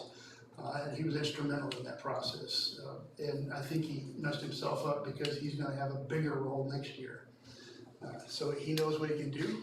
We're going to step that up. And we already told him that, so he's good. He's still here. He's in the corner. He's in the corner, yeah, good. So you might see him a lot more. But anyway, that's really what I've got for a presentation for you. Tonight is the public hearing for public comment, and you've got two resolutions in front of you. The public hearing that you just opened up is twofold. One's for consideration of revenue neutral rate that's been published by the county and mailed to residents. As you know, the county will set a revenue neutral rate, and what that is just a rate at which sales tax are the same last year as it would be this year. That is one part of the public hearing. The other public hearing is just to receive comments on the budget. Now, this isn't the only time the public has to receive comments on the budget. You guys have a public comment section every time you have a meeting. So theoretically, throughout the year, those comments can be in place. Now, when you consider other issues or other pieces of equipment, that's on the agenda. You are very acceptable to that kind of comment. With the revenue neutral rate, we look at revenues from the rate it was last year and compare that to what we did this year, what we're suggesting for 2024. And this levy has a 1 mil decrease in it. When most of our clients have a flat mill levy, which means they're 4 or 5 mils above what that revenue neutral rate is, you guys have a trajectory down. That levy keeps going down every year. We're going to keep pushing to make that happen every year. And thus the reliance on sales tax. I'd be open to any questions or any public input at this point. Mary? One question that I had is that according to the ordinance, we have a 3% increase that goes in on the water. Okay. Yeah, it's in there. And so that's in there, there's just no additional increase on top of the ordinance increase. Okay, thank you. All right. Any other commissioners? If not, we'll open it up to public comments. Mr. Hoyt? Okay, let me read this. I'm a little confused. Is this a revenue neutral rate hearing? Because under new business, you have A, B, and C, that you're gonna give us a final budget book. So far, all we have is the clipping from the newspaper, which I went off and left mine at home. But it doesn't give me much detail to determine where the expense items are actually going. And what will that be in the final budget book? Can I reply to that? Yes, sir. The full budget book, including I think the state documents, actually in the packet, front to back. So there's 76 pages within the packet, including line item detail within that packet. Okay. It'll be So we're gonna the hear, one that looks like this inside that, and it's attached to the thing on the website, okay. and you can download this whole thing, and Well, it's the got part that I had left out of my all comments the is, numbers. the reason I gave you the Constitution tonight is because I'm going to Alaska for a month. So I won't be here on the 17th. But I would like to have an opportunity to look at that and then comment at the public hearing or call in or give you my written statement. Because I do have a couple of key issues, one of which is the Meals on Wheels and the way that, I won't say we're fighting within the county and the city, but that's what I'm gonna say, as to how much funding we're providing to those folks. And I'm also concerned about allocation to, and this goes to Reddy, they don't seem to be interested in low-income housing, but that's where we have a need.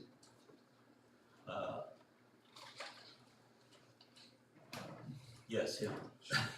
Commissioner Van Hogen, No, Commissioner Wall. Walhoff. And I have spoken off the record that they have a waiting list at low-income housing. So we could use some more low-income housing, but I understand we're focused on this medium income, or middle of the road income. I would say that there's also a large focus on lower income housing to be developed alongside. Well, I just want to remind you, Mayor, that you tasked me with finding grants for low-income housing, and I threw back to you. You have an entity who should be looking at grants. I'm not the one that should be looking for grants. So those are my comments. So we're gonna have, or we have the book in the packet, which will be discussed on the 17th. Yes. Okay, thank you. Now, I just want to clarify, I'm not sure what this The is. 19th. So what you've got before you tonight is a public hearing for the revenue neutral and the budget itself. Once that public hearing is closed, in the new business, you're being asked to consider the resolution approving the levy rate. And then a second resolution approving the budget. But it also says under C, public hearing.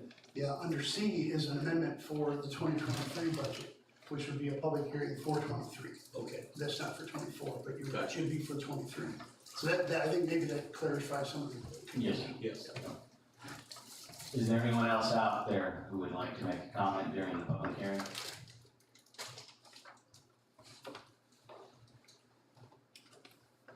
I move to close the public hearing. Second.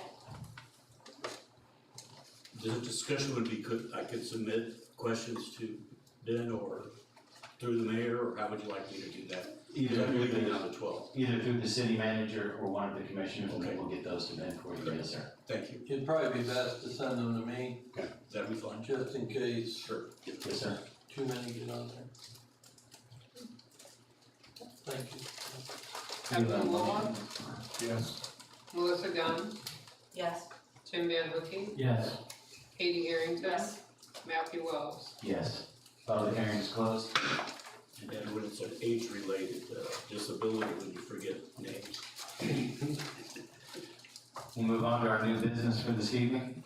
Item A, consideration of resolution number 15-23, resolution to exceed revenue neutral rate. And Mayor, this is the revenue neutral rate is 43 mils. This is actually approving a 44.241 mil, which is 1 mil lower than what was for 2023.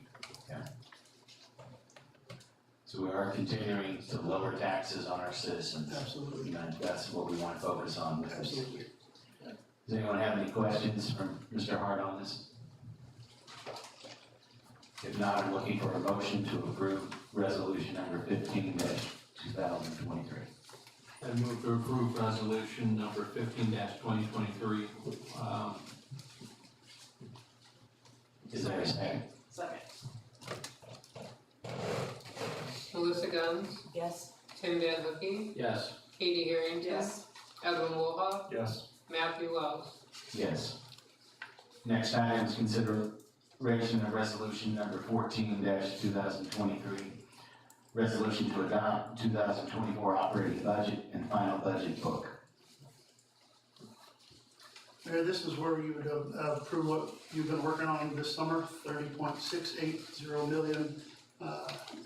Most of that being capital, and leveraging a large amount of federal and state dollars.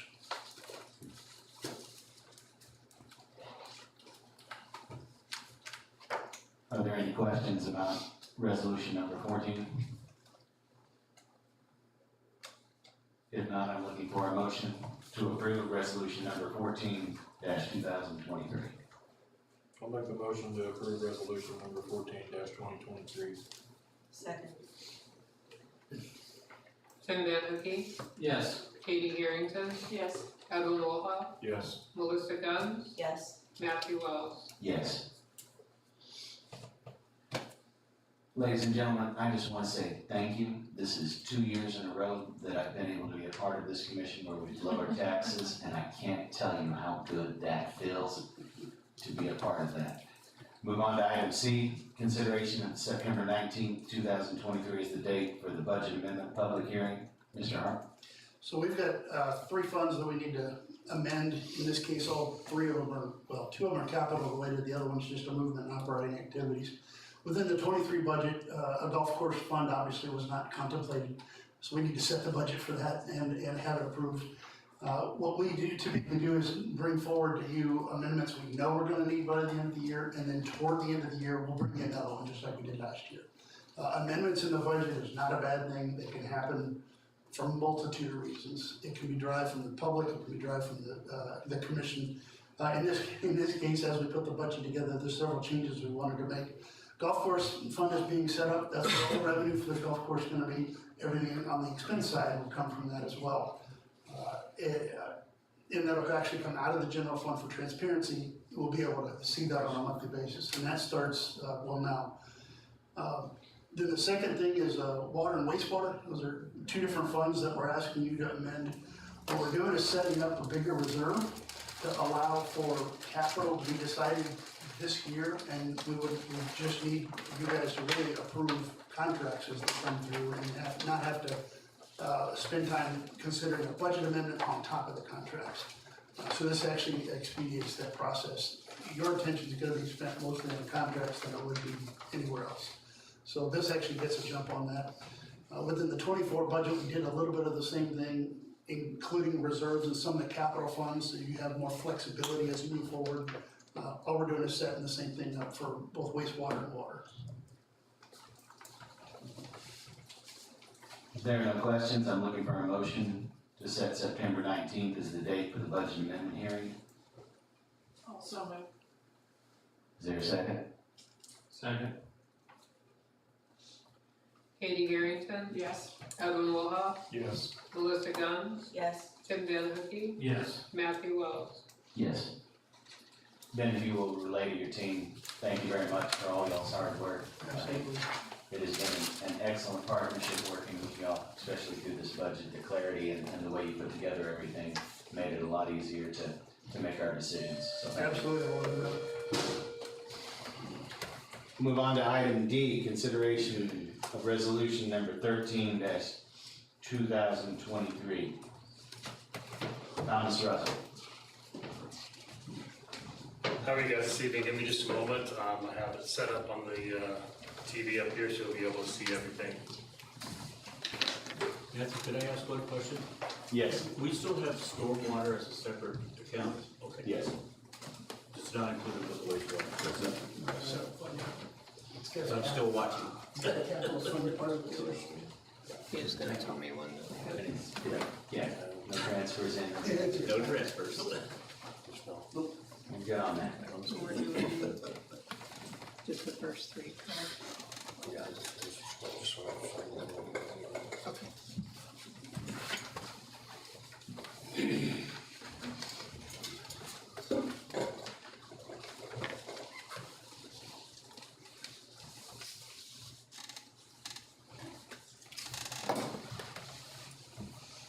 All right, guys, just wanted to first start out by saying thank you for having me here and giving me a little bit of your time this evening. What I wanted to go over was from the codes office here, talk about our fall, winter 2023 demolition properties that we've been looking at here. And Lisa, if you can move it forward. So in May of this year, we had just finished up getting the last of our demos from the prior year in 22 actually completed. Had some delays there at the end that caused things to be slowed down a little bit, but we started out this year in May working on these properties. We had selected 8 different properties that were identified and placed on this list. The process starts with initial letters going out to owners, notifying them of the needed work or maintenance on these homes to make them or keep them safe, or to prevent them from, in a lot of cases, falling in on themselves or someone else. So these 8 properties were the ones that we looked at 922 East Wall, 1801 East Wall, 1001 West 2nd, 404 Pile, 114 and 124 East 3rd. Those 2 properties, those 2 homes are on the same property, but were 2 separate structures. And at 832 Marion and 304 South Logan.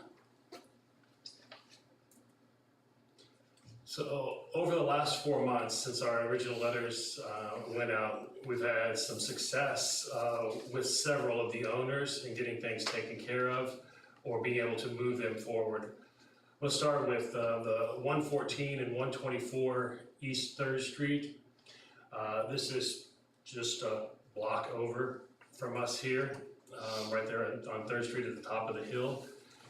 If you're not familiar with the 2 homes, there's a blue one and a yellow one. But that property, where we thought we were going to have to tear down both of those houses, sold earlier this month. I've been talking with the new owners, and it is going to be turned into the 2 homes are going to be taken down, lot cleared, prepped, and they're going to put in a new building for the Spoiled Brat Salon. They've been bounced around a little bit downtown several times. They want to stay close to the downtown area and where a lot of their business comes from, and in the middle of town. So that's going to be put in there. He expects to have those 2 homes down and the lot prep done before the end of the year. 832 Marion. That property is up on Walnut Hill. It was in pretty rough shape, and also had stuff just piled everywhere on it.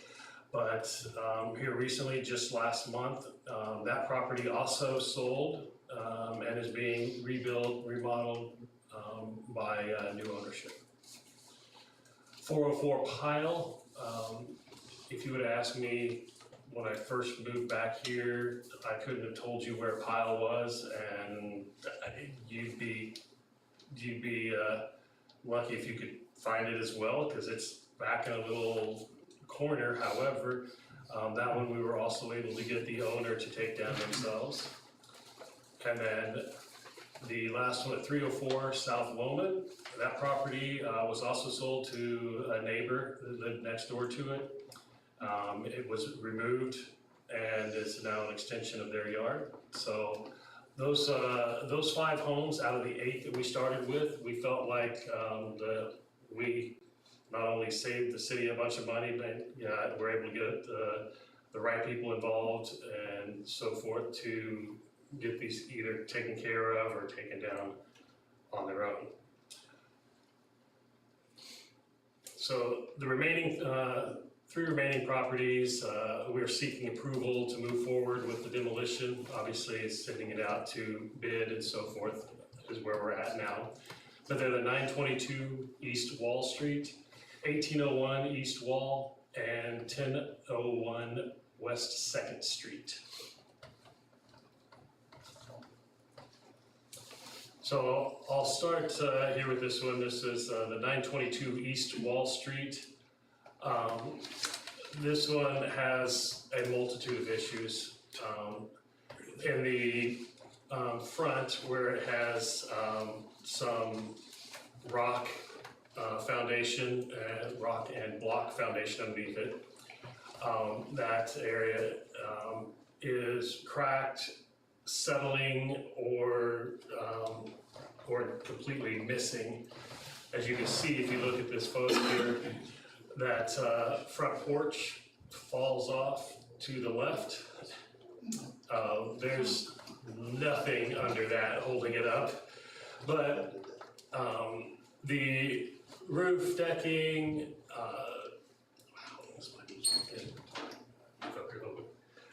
roof decking is rotted away and is leaking throughout the house as best we can tell. Siding in several areas are gone, along with open walls to the exposed to the outside. It's not going to be keeping animals or pests or weather out at this point. The owner lives in Texas, and had spoken with Brad even earlier this year, wanting to, had 3 or 4 properties, wanting to trade a couple of those off or give those to the city in exchange for allowing or waiving the back taxes and specials on it. We've been mowing these properties for multiple years now. It's just time to do something with it because he had no intent of ever doing anything there.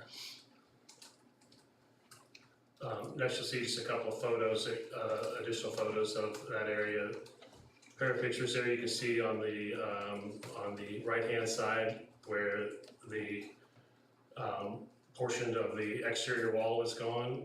It goes straight on through into the interior of the home. And then on the left where the shingles and everything on the roof are bad, and they put a piece of little metal to cover a big hole in the roof. But even along the edge of the soffits there, you can see where the decking is gone and the shingles are just falling over the side of the. Is someone staying in this because of the towel or curtain? No, it's actually blankets that they've hung up. You can't see it real well on this one, but on the window that you can see a portion of on the right side, they've just got a piece of like poster board that's stapled up on the inside of it. It's nothing really keeping anything out. But no, it is not have anybody living in it. It should be there. Yeah, activity that may not be. It's very, very likely, very possible. You see here on towards the back of the house, there where there's more siding missing, another hole in the wall there from the dryer vent, not capped, not covered, not packed. Again, just leaving it open to anything that wanted to get through there. What I didn't list on there too is on the west side of the home, all of the trees, brush, and everything are overgrown up into the soffits, and also just laying on the roof. Another, reason there's holes and water leaking and everything onto the interior as well. The next property here, 1801 East Wall Street.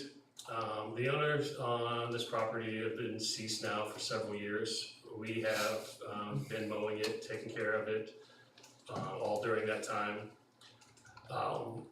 We've been unable to locate any family. However, somehow taxes continue to get paid on the property. County hasn't been able to give us any information or tell us anything as to who or how it's being paid. There are multiple. So somebody comes in and pays cash? when we talked to, them in the, tax office, they said that they don't keep track of it, they don't know how it's paid or who paid it, they don't have any records of it. It's just, Well, how do they know it's getting paid? I know, that's, yeah, They don't have a It's just record. I guess it's just statement marked as or- paid, but they said they weren't able to give us any information as to who paid it or how it was paid, whether it was on a credit card, a check, cash. They weren't able to get us anything Yeah. on. I think we should try to communicate with them again because they do all that on computer Yeah. and everything. It's electronic records. Yes. I can go and talk with Patty Love over there again and see what I can get. But it's. Yeah, but if it is paid online, they might have a credit card number or something like that. But there's also a name. They have a name attached to that. Yeah. Phone number. Yeah. I'm actually looking on base map right now to see if I've got anything on here. While he's looking for that, I'm gonna switch on through this here. There's multiple structures on this lot. If you look there, you can see like three buildings there, and that's just what you can see from the front. The one on the far left was a building that they had an antique shop in. The roof on that one is completely collapsed. The whole structure is ready to fall over as it is, and had, full access from, again, weather, animals, insects, pests, whatever it may be for several years now. The home itself that's there in the middle is a little tougher to see because of all the overgrowth around it. It's got trees and overgrowth literally surrounding it on all sides. You'll see in some of the other pictures that I have in here that some of the buildings and the sheds, outbuildings, whatever, are completely hidden within the trees. See, I'm gonna go back and look at the records on this one because I remember a couple of years ago, this one was already on the list of unsafe structures. And why it fell off and is now back on again, somebody had to have come into a meeting and said they were gonna do something with it. But I remember this because I went to this house, matter of fact, I went with Bill when he was still here, and it was on the list, it was on the board, so that it fell off and it came back on, but how would it do that unless we knew who the owner was to contact, and they would have come in here and appealed the removal of it? Because the house itself is in pretty decent shape. The house itself, I think could be saved, and like I said, our problem is you can't see a lot of it. The building on the left side there, it was an old gas station. The back half of that building, isn't too bad. I think it could be saved. But you'll see in one of the other pictures that I have on here where the decking on the roof is bad and is literally sank enough that around the chimney has separated and you've got a big hole right along the chimney. So it's, again, not keeping anything out, getting full of water, again, birds, squirrels, and I would guess plenty of them with all the trees laying on the roof itself. So. But the front half of that building, it looked like it was just kind of a afterthought. I'm guessing it was probably the overhang over the pumps that used to be there. And it was just built in with scrap pieces in a lot of cases of plywood or chipboard. So a lot of it's rotting out. And then the 3 apartments that were on further to the east? There's another building in back. I'll be real honest, I'm not sure how it was allowed to be built. Its foundation, it was built on 4x4 posts on the corners, and that's the way it's anchored to the ground. There's a photo that was included where you can see this. On the photo there on the left, you see that's looking in that front door, or what's left of it from the small building where the antique shop used to be. On the right, and I don't know, I can't hardly see it from here, but underneath the window next to the door on the building on the left side there, you can see where it has just the OSB that's open and rotted out, and it goes through to the inside.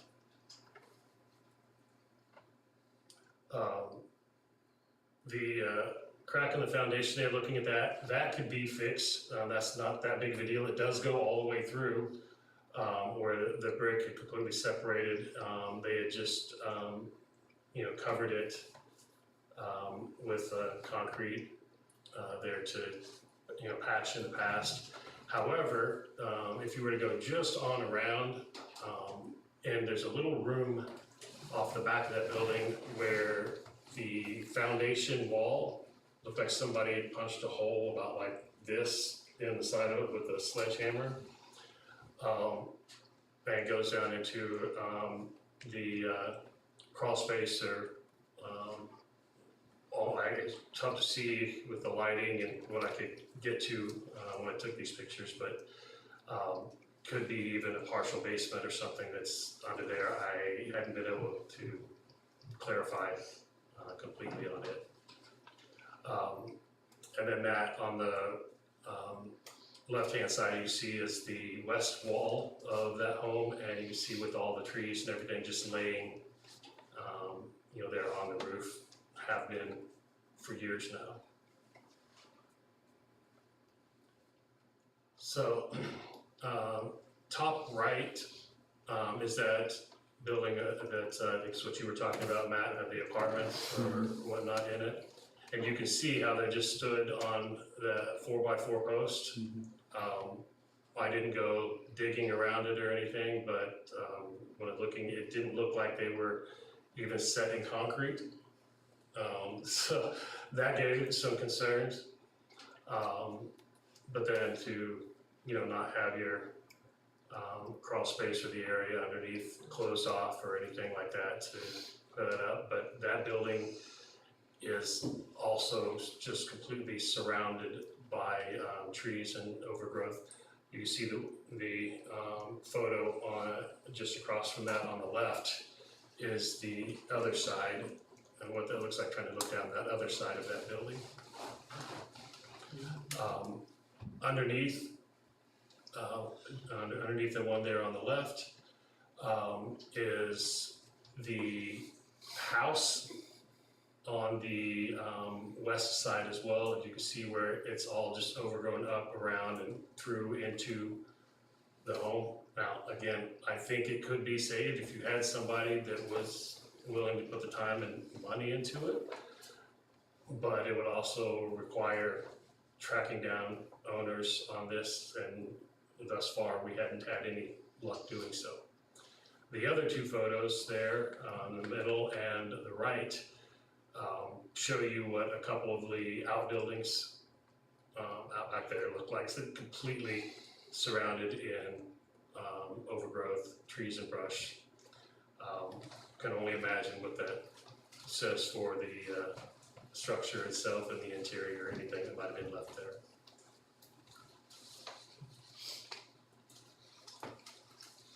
And then the last one there, 1001 West 2nd. Not much left of this old trailer home that used to be there. Removal is going to be more of a scrape and load than a demo. Unfortunately, it's just been there and kind of falling in on itself for years and years. We had a contractor that was supposed to do the demo and have it done by the end of June of 22, and then it didn't happen. Got an extension till September. He was again given another extension through December. nothing had happened on it.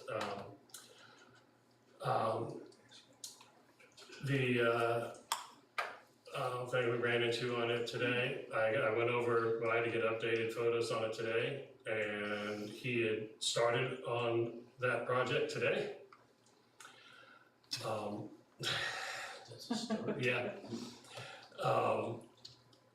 You know, Did he start or did the wind do that? The problem was with all the trees growing up around, through and into the trailer, it's gonna require multiple trees to come out as well because they are now part of the structure. But it was pretty well shielded from any wind. But he's got about a third of it down. And is that a piece of equiment on site? Yeah, that's his equipment, and I talked to him, again, later this afternoon. He had told me he had hoped to have it all down today, but for some reason his equipment overheated and he was gonna have to deal with that. But it's, I said, there's not a lot of it to get down. I wanted to still ask for us to, for an approval on that one. After, a year and a half since it started, and it's still there. If it doesn't get done in a timely fashion, I want to be able to roll right into a backup plan versus dragging it out for another 6 months or a year. But, outside of that, I wanted to give you guys as well, just a quick look ahead for 2024. You'll see the 6 properties that are going to be on our watch list for spring, summer of 2024. So if you guys wanted to take a look at those when you have a few minutes, and you'll know a little more about what we're going to bring to you here again in the future. Is one of the homeowners here? Yes, I have some information. The project was started today. It will be finished. I hired him to do it. I came in here before, everybody on the board before, Mr. Farmer included, and Mr. Wells was here, and I can't remember who all else was on the board. But we had the discussion that I would hire somebody to get it done, and I did hire him. He's had major projects. Mine was kind of set back, which was no big deal, because actually, you all go by the GIS map for the city, right? That is not a legal document. It's not a legal document. My deed calls for that place to be in the county, and it is in the county. And that was on the It's been in the county trailer. for 60 years. That was the trailer that we were just looking at, Yes. right? Because I remember that one, and there was a discussion about either part of or all of that trailer being on the county property. It is all on the county property. There's about 20 feet from the trailer that goes into the city. But it's actually county property you're tearing up, not city. It should never have been even, you guys should have never even started it. Well, I'm sure our council can address the issue, but the survey line shows that part of that structure is within the city limits. But with that being the GIS map, right? Don't throw the GIS map out the window. And where it's surveyed on the city boundaries, a portion of that structure is still within the city limits. But it don't show it on my deed that it is in the city. Mayor? I apologize. Yes, sir. Mr. Council. By admission of this nice lady, part of it is in the city. Therefore, we've had this discussion. We have jurisdiction. County doesn't have any requirements. It's clearly what it is, and you have full authority to go ahead and tear it down. At the rate it is right now, tore down, you're considering that the city part of it. The county part is still standing yet, but it will be going down. Did your contractor give you an estimate on when he thought he'd be done with it? I don't know for sure. I have been in the doctor all day. I have no not much of it. Because I know it's been It's quite a been a while while. since you were Because in here Bill and was this here was when the discussed. last time I was here. Yeah, Bill was here. It was And about a two year of the city ago. commissioners all said that that property was in the county. No, I think we And Mr. said that Fine- a portion of it was, but we're not gonna just take a knife and shave off part of a house and leave Josh the other part. Jones said it was actually in the county, and you guys was actually in the wrong. Mr. Farmer said, tear it down anyway, or just shove it to the Well, county. no, I think we voted. We actually voted, and I think what we did was when you said you were going to bring someone in here, we said, that's great. How soon can you get it done? But we're several months past that now. I and know. it's Still, But like I said, I'm not his boss, I can't tell him, hey, you go there tomorrow and do this. You know, I'm not responsible for who I hired, who I paid to do it. But then I've heard it's already been up on bids before, because I've had people come to me and ask me about it, that you guys have put it on bids before. It was bid early last year, and then, it was pulled off. She had come in for that meeting and asked for an extension. She was going to hire somebody. That's what I was saying. It was to be down, the extension that she had been given, was to, June 30th of, This year. 2022. The one that I hired in the first place, he couldn't, he said he would do it, and then I come up here and said that, you know, we'd get it taken down. He quit on me, so then I had to find somebody else. Then I found somebody else, and then. did you let Come up anyone for at the bid. city know what had happened and that you had to hire someone else? I told Bill several times. I talked to Bill off and on. But that didn't, you know, that goes on deaf ears. But you don't have any idea, since the gentleman's there today, and he has obviously started tearing down a portion of the structure. Right. Does he have, you don't know that he didn't give you any timeline? I know as a contractor, whenever I've worked on anybody's property, I have a contract that says this date is the start date, this is how many days the project's gonna take. If I go outside the project timelines, here's the ramifications, and all that's I didn't part give of the him contract. no time date on it. I mean, No, I he's don't supposed to know do that for because- you. No, he should do that for you. I'm just asking, did he give you any kind of timeline? 2 weeks, I've been in the 3 doctor all weeks? day, I really don't know. Well, I meant when you originally hired him to do the job, did he say the demo will take We'll get it done, approximately? is what he told me. Oh, we'll just get it done. Yes, Okay.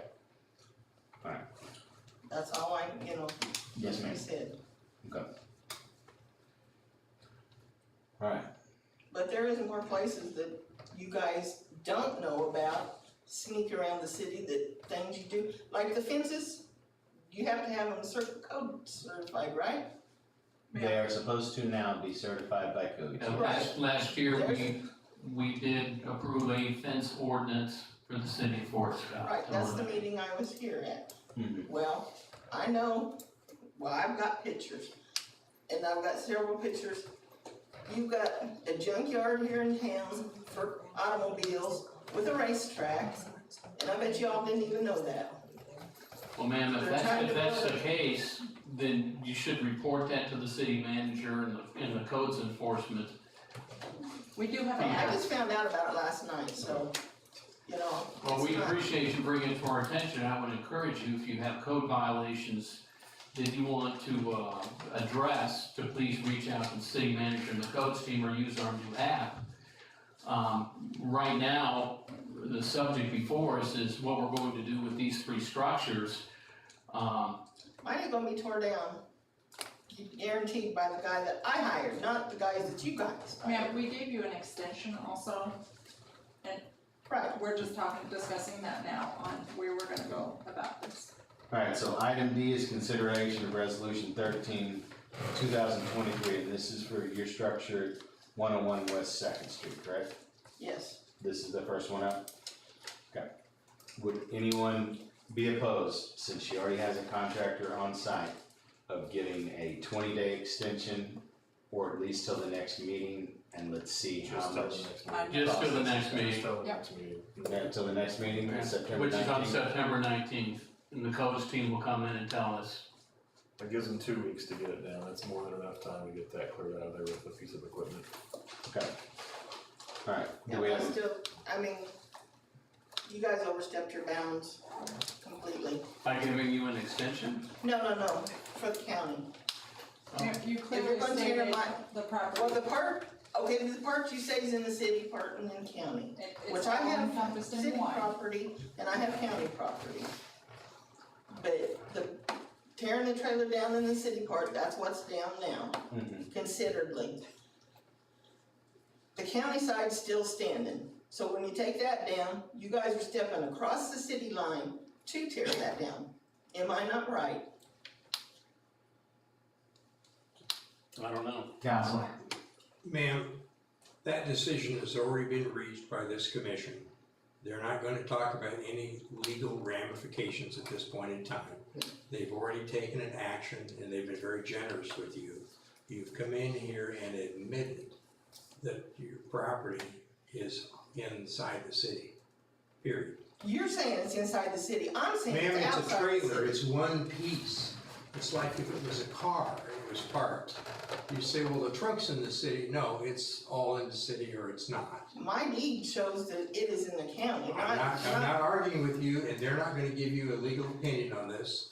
And you have, if you wanna go hire somebody and take us to task, please do so. You can file a claim, you have a right to do all those things. These people have reached that conclusion, that ship has sailed, and it's gonna get torn down. Yeah, it's gonna get torn down, but I'm gonna do it when I do it, not when you're doing it.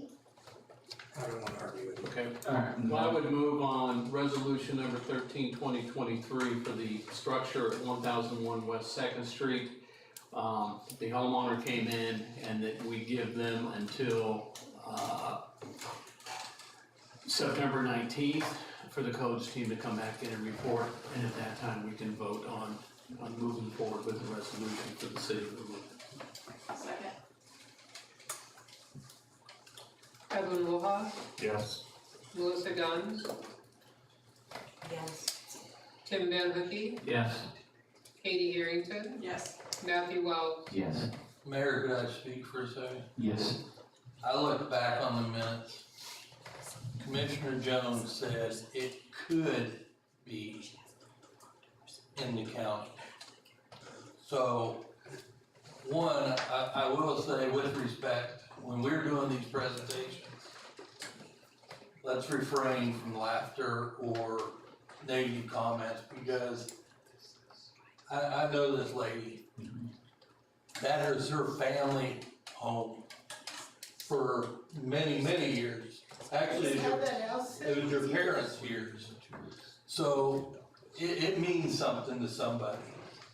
No, so, you know, let's just state the business, get it done, and go forward. No laughter, just go forward with it. But that's what Mr. Jones said. It could be in the county.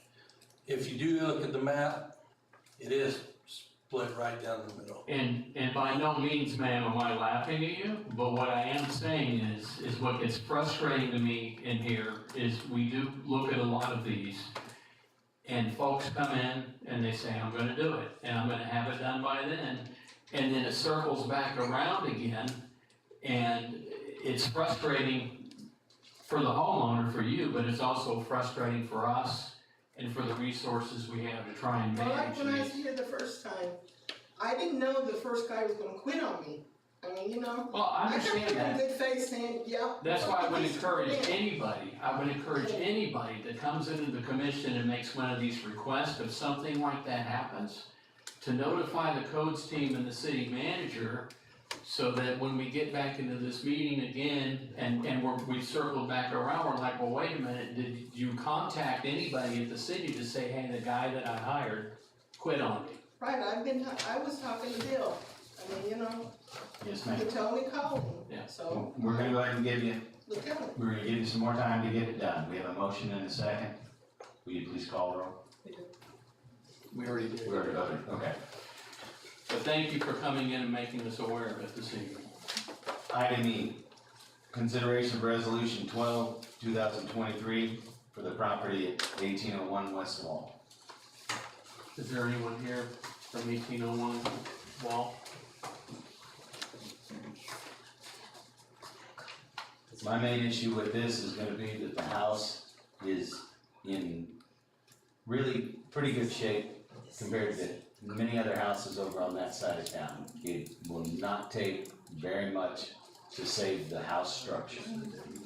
I'm okay with demoing the rest of the outbuildings around and cleaning up the trees, but it would be my desire that somebody be found with the lack of low-income housing on the east side and restore that home because it is in really good shape. I've gone over and I've looked at it. Okay, we can't locate the homeowners though.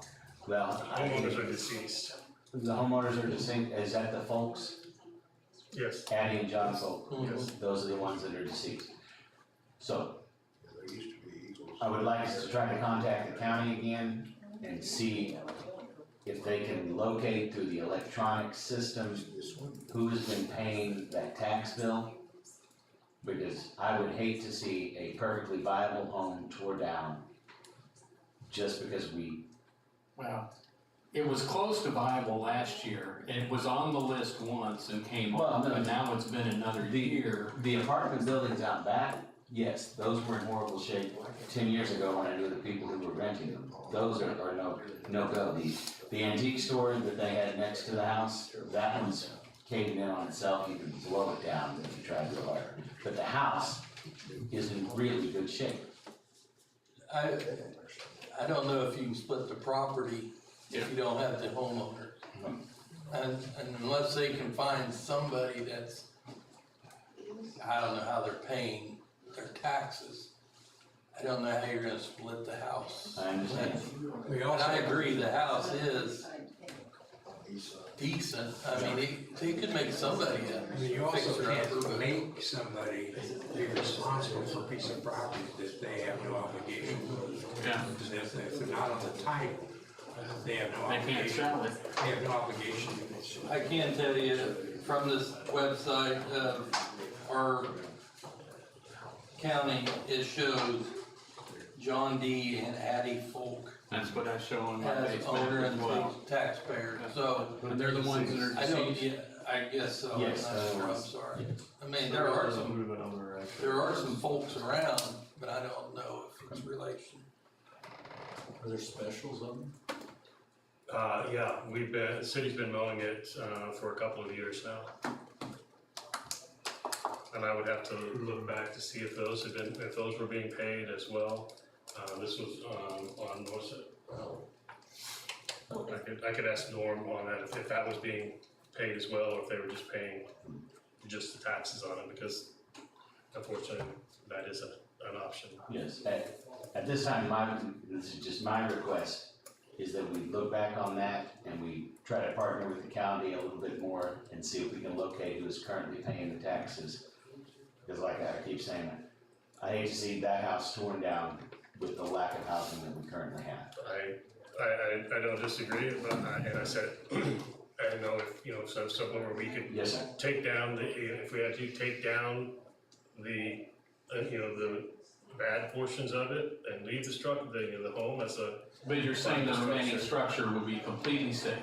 It's not a hazard anymore. Well, I say, right now, it is so covered in overgrowth and trees and so forth, what I can see doesn't look bad. And it's definitely something that I believe could be saved. But until we could get stuff cleaned out and away from it, it's really tough to say. I said I couldn't get. And I would be fine with that. I would be fine with us cleaning up everything around it, if that's what everyone wants to do.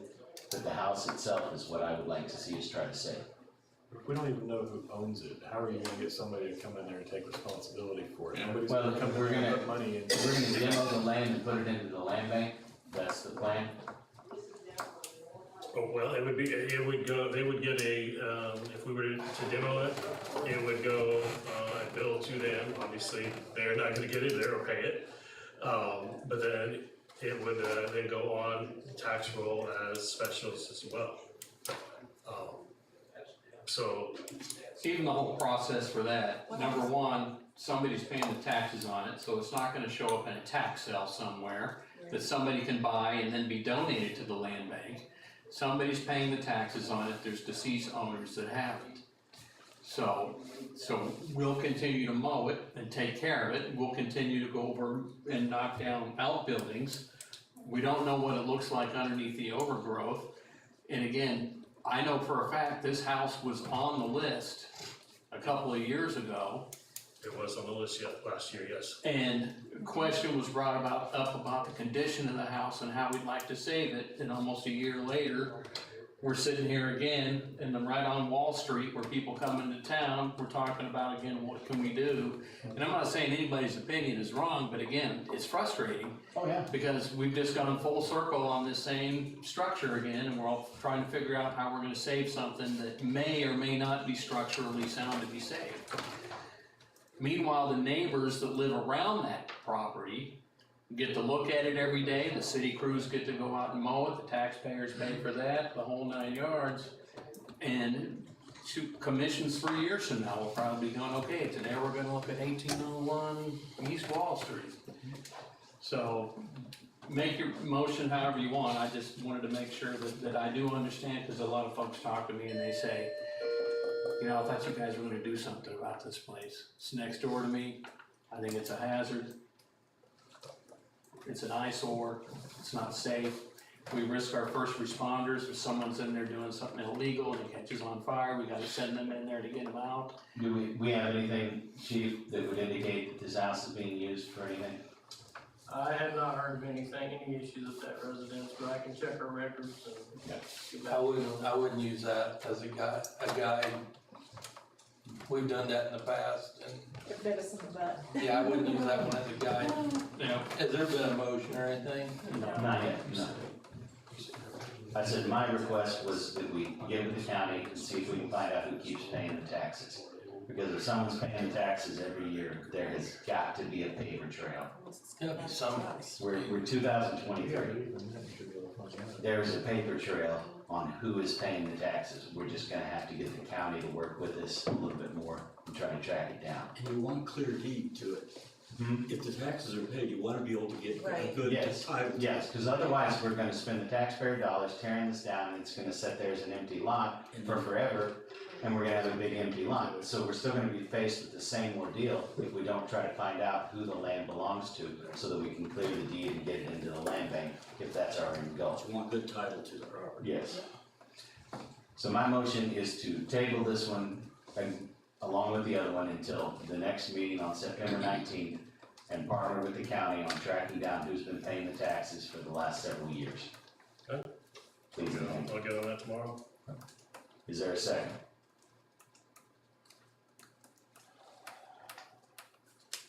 I'll second that, though, with saying that if we don't have information that comes back in 2 weeks, that we can follow up on and find out who owns it, I will vote for a demo in.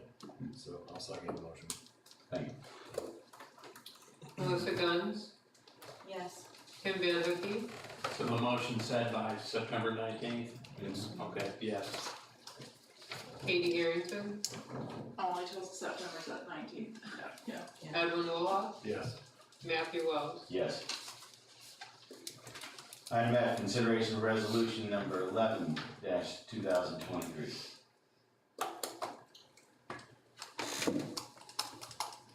You can make a motion on this one, Tim. I won't have to. Oh, come on, are you sure? I've looked at this house, it could be saved, but it's not worth it. It's not anywhere near the other one in structural integrity. We put them together with 1801 West Wall, it's kind of a package deal. No, I agree with you. And again, it is unsafe, and I tell you, the one reason I take this so seriously, and I know the rest of the commission does too, is I've got a few over by where I live at, that the walls are wide open, and we have a lot of little kids in this neighborhood, and if a child wanders into a place, and Bob, you can tell me your opinion, if we've had a condemned sign on a building for 5 years, and it's still standing there, and somebody's child wanders into that building because it's not secure, and they get hurt, if his lawyer's worth beans, is he not gonna come and say the city of Fort Scott knew this was a hazard for 5 years and did nothing about it? I won't comment and answer that question. I would say though that if that happens, I hope he hires the worst lawyer in town. That's my big concern, is the kids and the first responders, and then after that is the aesthetics and the quality of life for the neighborhood. So with that said, I will make a motion to accept resolution number 11-2023 for the structure of 922 West Wall. I'll second that. Tim Donahue? Yes. Katie Harrington? Yes. Evelyn Woolhoff? Yes. Melissa Guns? Yes. Matthew Wells? Yes. Item G, consideration of Thomas, thank you very much for all your hard work. Thank you. See you on the 19th. That's up to you. Yeah, I'll reach out to the county too and see if I can help prod them along. Thank you for all that you do, appreciate it. No problem. Item G, consideration of the MOU School Resource Officer Program. Jason Becker. Chief, this is all you.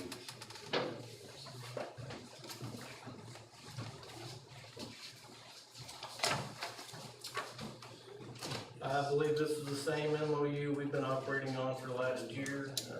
It's worked out well for us. Everything's going good with the school. I don't know if you guys have heard, but James Berkey, who was SRO last year, moved on to detective. Chris Garrett's now an SRO for the middle school and grade school on that side of town. So everything's going good.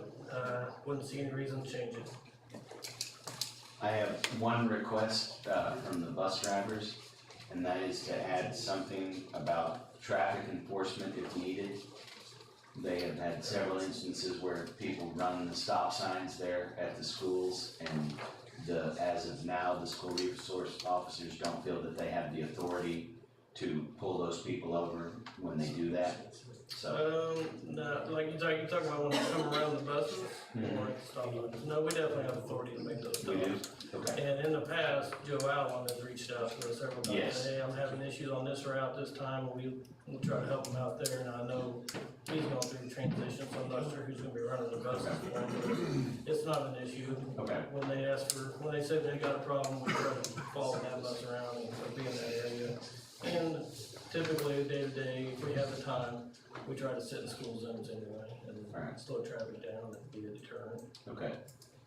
Thank you, sir. If you wanna add something into the MOU, I don't have a problem with that, but that's standard, protocol now though, so.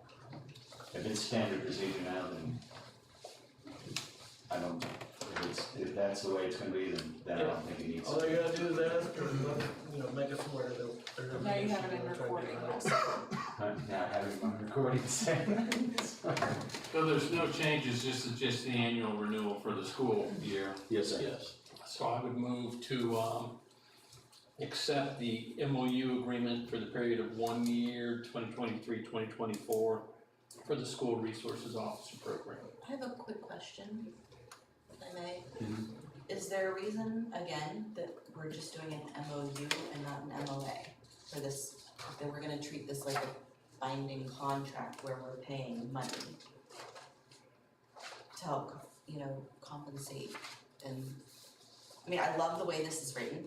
I love how it details the objectives, it details what the SRO is supposed to do. But again, my concern is because it is an MOU and not an MOA, how binding is it? According to our counselor, it's not binding at all. Well, another thing with this though too, is it says the signatory may terminate this memorandum of understanding with 30-day notice as well. So we do share the costs that are in here, but there's also. We split it with the school, and then there's, like I said, if it's not working out, there's a 30-day opt-out. Right. And all of the salaries and duties are defined. Signed contracts, we usually have some type of clause that allows us to get out of it or allows them to get out of it. But again, when we're talking about legalities and what's binding and what's not, I feel like this should be an MOA and not an MOU. Okay. Chief, how would you feel about that? Well, I mean, if they change their mind and they don't wanna help fund the position, then we would have to come back to the table and say, what can we afford?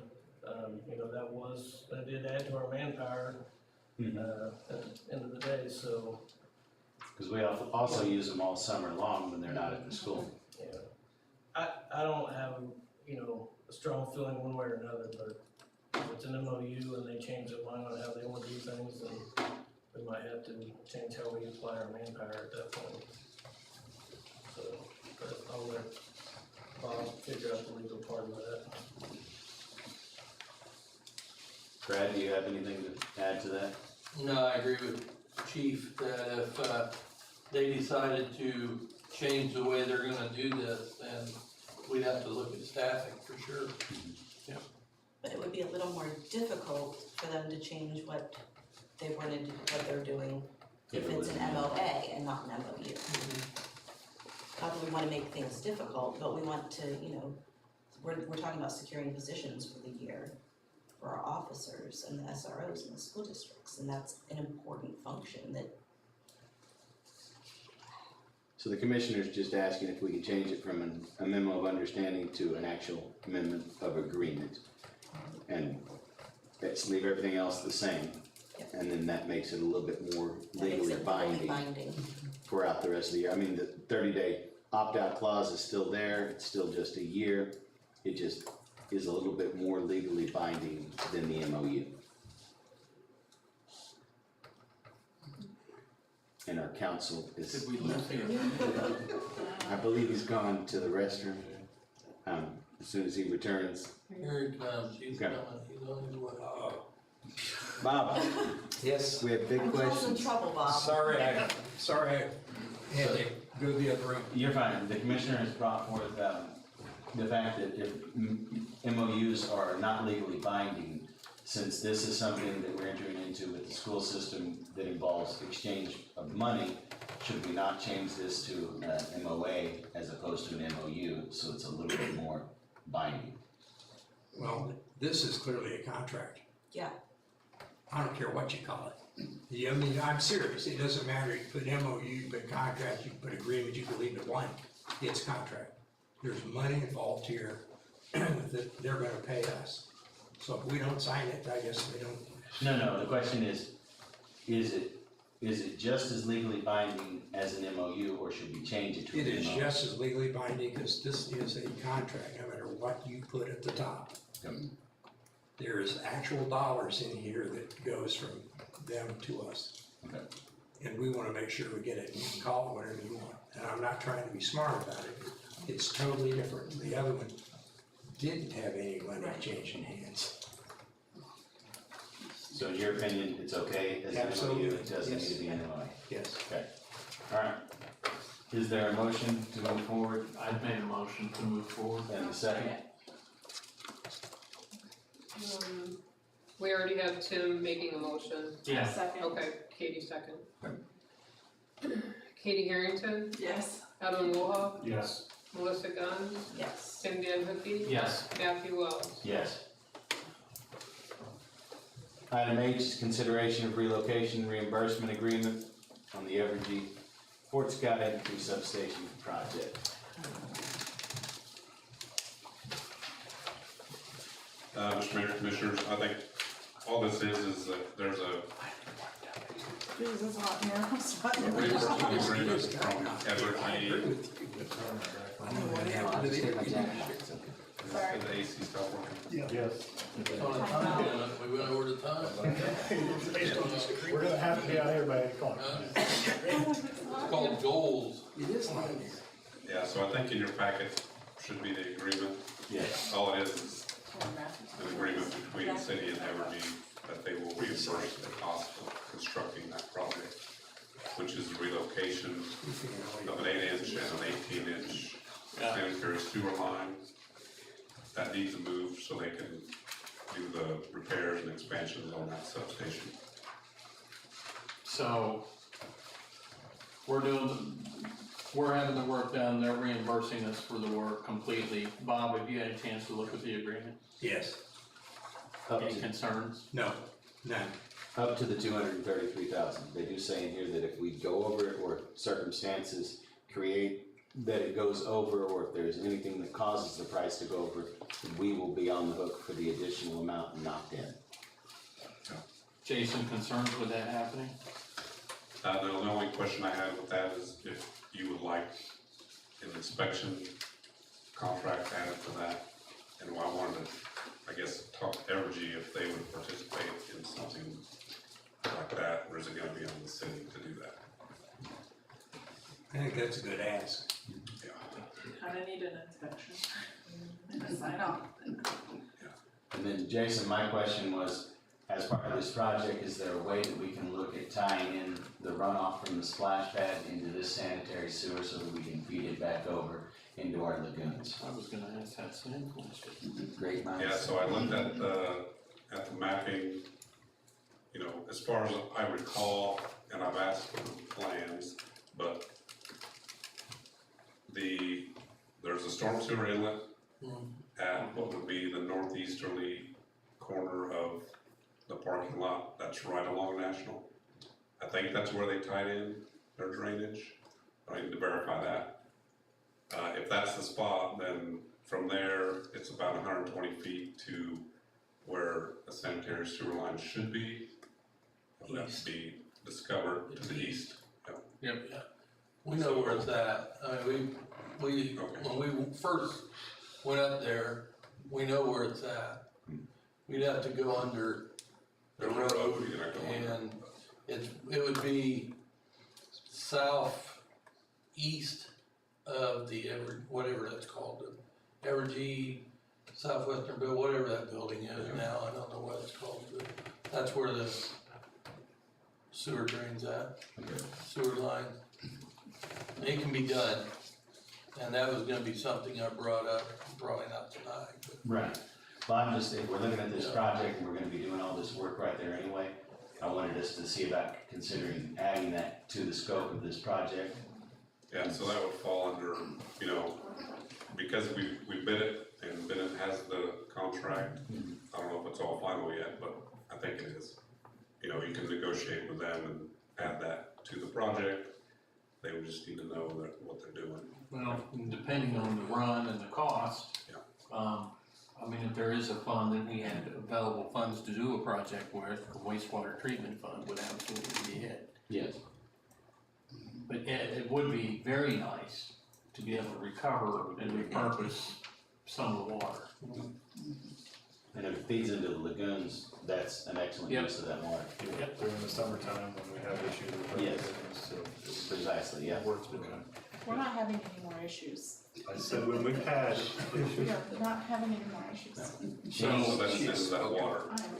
With that said, then, what you're needing from us tonight, it's just the consideration of it, but Bob had mentioned the inspection piece of it, or you had mentioned, do we want them to provide an inspection as well? Would that require changes? I've reached, it would, if they agree that that's what they would participate in, then we would need to amend that agreement.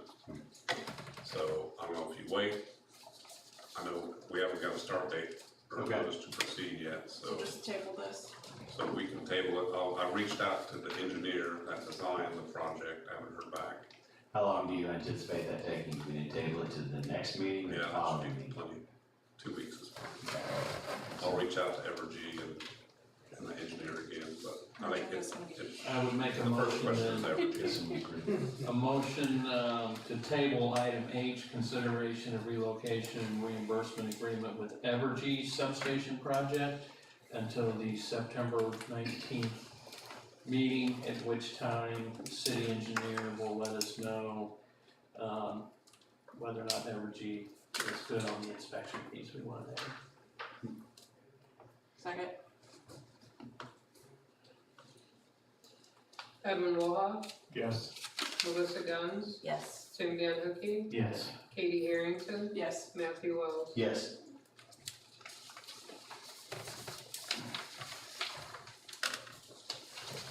Item I, consideration of the Fort Scott Boulevard Scuba Plaza Maintenance and Beautification Project. Inside your packets, you should have seen a small write-up and some pictures of what Scuba's Plaza currently looks like. We're doing a lot of revitalization in our downtown area, and we're adding some very nice amenities to the Scuba's Plaza area in front of the fort, and this is one of our highest tourist draws in the whole region, approximately 35 to 40,000 people coming to visit the fort on a yearly basis. So what you see before you is just a small proposal to kind of get the ball rolling on what could be done to improve this area. It would have to be a capital improvement project with the work that would need to be done. You can see the write-up talks about that the Old Fort Boulevard was originally constructed as part of the Old Fort restoration. It's named after Joe Skubitz, who was instrumental in getting the fort established as a National Historic Site. About 50 years ago is when the work was originally done, and the maintenance has been a little lacking as of late. We're very blessed that Craig Campbell and others take care of the property, continue to mow it and weed eat and try to make it look as nice as possible. We have a lot of other people investing in this area. We have the beautiful new mural that's been added, the splash pad, the Fort Scott Farmers Pavilion, and the bathrooms that will be added moving forward. So what is proposed for right now is to remove the two planters that are at the end of the alleyway, and so that would be directly behind the H&H building, coming off the alley. There are two planter boxes here and here. Remove those, create some additional parking, then go through and repair the curb and the guttering everywhere that it's broken and shattered. Pull up the bricks, relay those in the areas where the bricks are starting to fall apart. Restripe the area, seal up some of the cracks. A lot of the concrete just needs to be jacked out and replaced. And then I would add additionally that we look at the consideration, if we're gonna do this, of repairing Main Street from Wall tying into Skubitz Plaza. Many other communities have taken streets like that and they have closed off that particular little section and created a walkout patio for all of the businesses around. There's a couple cities that have established that as a permanent patio area, and then the restaurants can move a few tables out there Friday, Saturday, or throughout the rest of the week. Utilize that area for additional things. The storefronts can bring out additional components and put stuff right out there on the edge of the street. It makes it more user-friendly for allowing people to come in and to eat and to shop and to enjoy a weekend tourist designation and destination. Matthew, are you talking about Yes. these two removing? Just on this side, it would be this one and this one. Oh, okay. Those Not right this there. one, No, not that one over there, no. Matthew, when we're Yes. talking about removing the planters, is that something that is of historical value or significance that we would need? No, the two planters that we're talking about removing are these right here. They're concrete, and they're just little concrete islands that have some little decorative flowers in it, but we could easily create another 4 or 5 parking places right there. And parking is something that everyone always talks about being a premium. We will go ahead and restore the planter boxes that are up off the end of Main Street. Re-tuck point them, fix the concrete around them, till them out, allow the gardening club, I believe, is who maintains those planters anyway. But we'll just dress up those boxes, fix all the loose bricks, make everything look a little bit nicer. Brad, what does this cause for traffic flow without those planters? I know this is a do not enter. Does that cause any issues with flow of traffic? If there was extra parking there, would that block? No, since it's one way, it's not gonna, I'm it's talking got an about the alley traffic, right there. yes, the traffic Yeah. coming out of that alley. Yeah, it Is could is that why those planters are there, to give a little bit extra direction for somebody coming Yeah. through. We'd have to look closer at it to, see what it was actually gonna do with somebody coming through that alley or a delivery truck or whatever. I know that it's one way coming down that way, but people using that alleyway, would that hinder kind of turning in to use it? Well, that should only be an exit to the north. Okay, so if they're parking this way though, how are they able to, how far will they have to come out to look around those vehicles to come out, pull out? you should be able to have a clear sight line no matter what.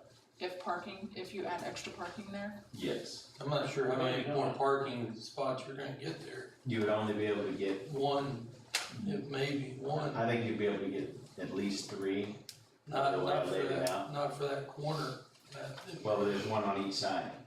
Yeah. Yeah, he's talking about this one, only really getting one because you need to allow for Turning. Okay. So Brad, on this for list, fire trucks. how many of these items that are on this list to beautify Scuba Plaza are projects that city crews could do? Oh, we could do them all, it's just,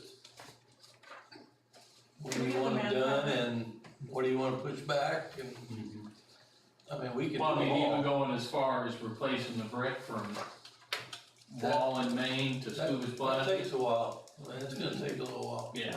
Yeah, but it's gonna take a while. So would you be able to prioritize based on the list, and I apologize, on my screen, this list of things we wanna do is very faint print. I would suggest that before we move forward with this, is that Brad look at this with the city public works directors that would be doing it and saying, okay, guys, Giving kind of a time frame. kind of a time frame and prioritizing what needs to be done. To me, the last thing on there that should be done should be looking at the city crew as a whole. I can understand brick repair on wall in certain sections because we have a crew that's doing that now. But as far as taking the whole street from Wall to Scubits, and if we take care of things good enough and that's something we decide we need to do, I would prefer to see something like that go out to bid to be done, rather than with everything else we've got done to do around town. Cause that's not gonna be a quick job right there. That's not gonna be a quick job in the least. And, so, Brad, would you be able to get with your guys and give us an idea of within the projects of this document? I mean, I always think Scubits needs to be taken as well care of as possible. But I also understand that we got a city manager that's got a list of stuff to do, and I would rely on his expertise and that of his directors to kind of tell us, hey, look, we can do the curbs here, we can do this, we can pull those planters out here, and give us those timeframes to do it. That's a great idea. Does anyone else have any additions or anything else that they've seen down there they'd like to add to that list? Well, the only thing I would add would be, what's the update on the pavilion? Are parts and pieces gonna start showing up and people gonna wanna start putting that together down there? That would be a Jason question. Cause before we start ripping up hunks of curb and stuff like that, and I know it's offset from that area, but it could still be an impact if there's crews down there working and we're trying to do this. Yeah, it's still pretty early in the process, so as far as even the footings design, that started at the end of August. So, with that first, I think you paid a certain amount to get them to order the steel, so that is ordered, but that was at least a 12-week lead time, so I'll check with Sprouse and see if I can get a timeline. We originally ordered it back in May. It's been a while now. Yeah, but I know from many other projects that steel right now is running extremely far behind because the majority of the steel is coming from Mexico and everything is just delayed. But I will contact Sprouse and get a timeline for you. So if Brad, if you wanna look at the list of items on there and kind of prioritize it and then let us know, we can do this, and this, we might need to get some help or do a bid for this, that would be extremely helpful. I'll do that.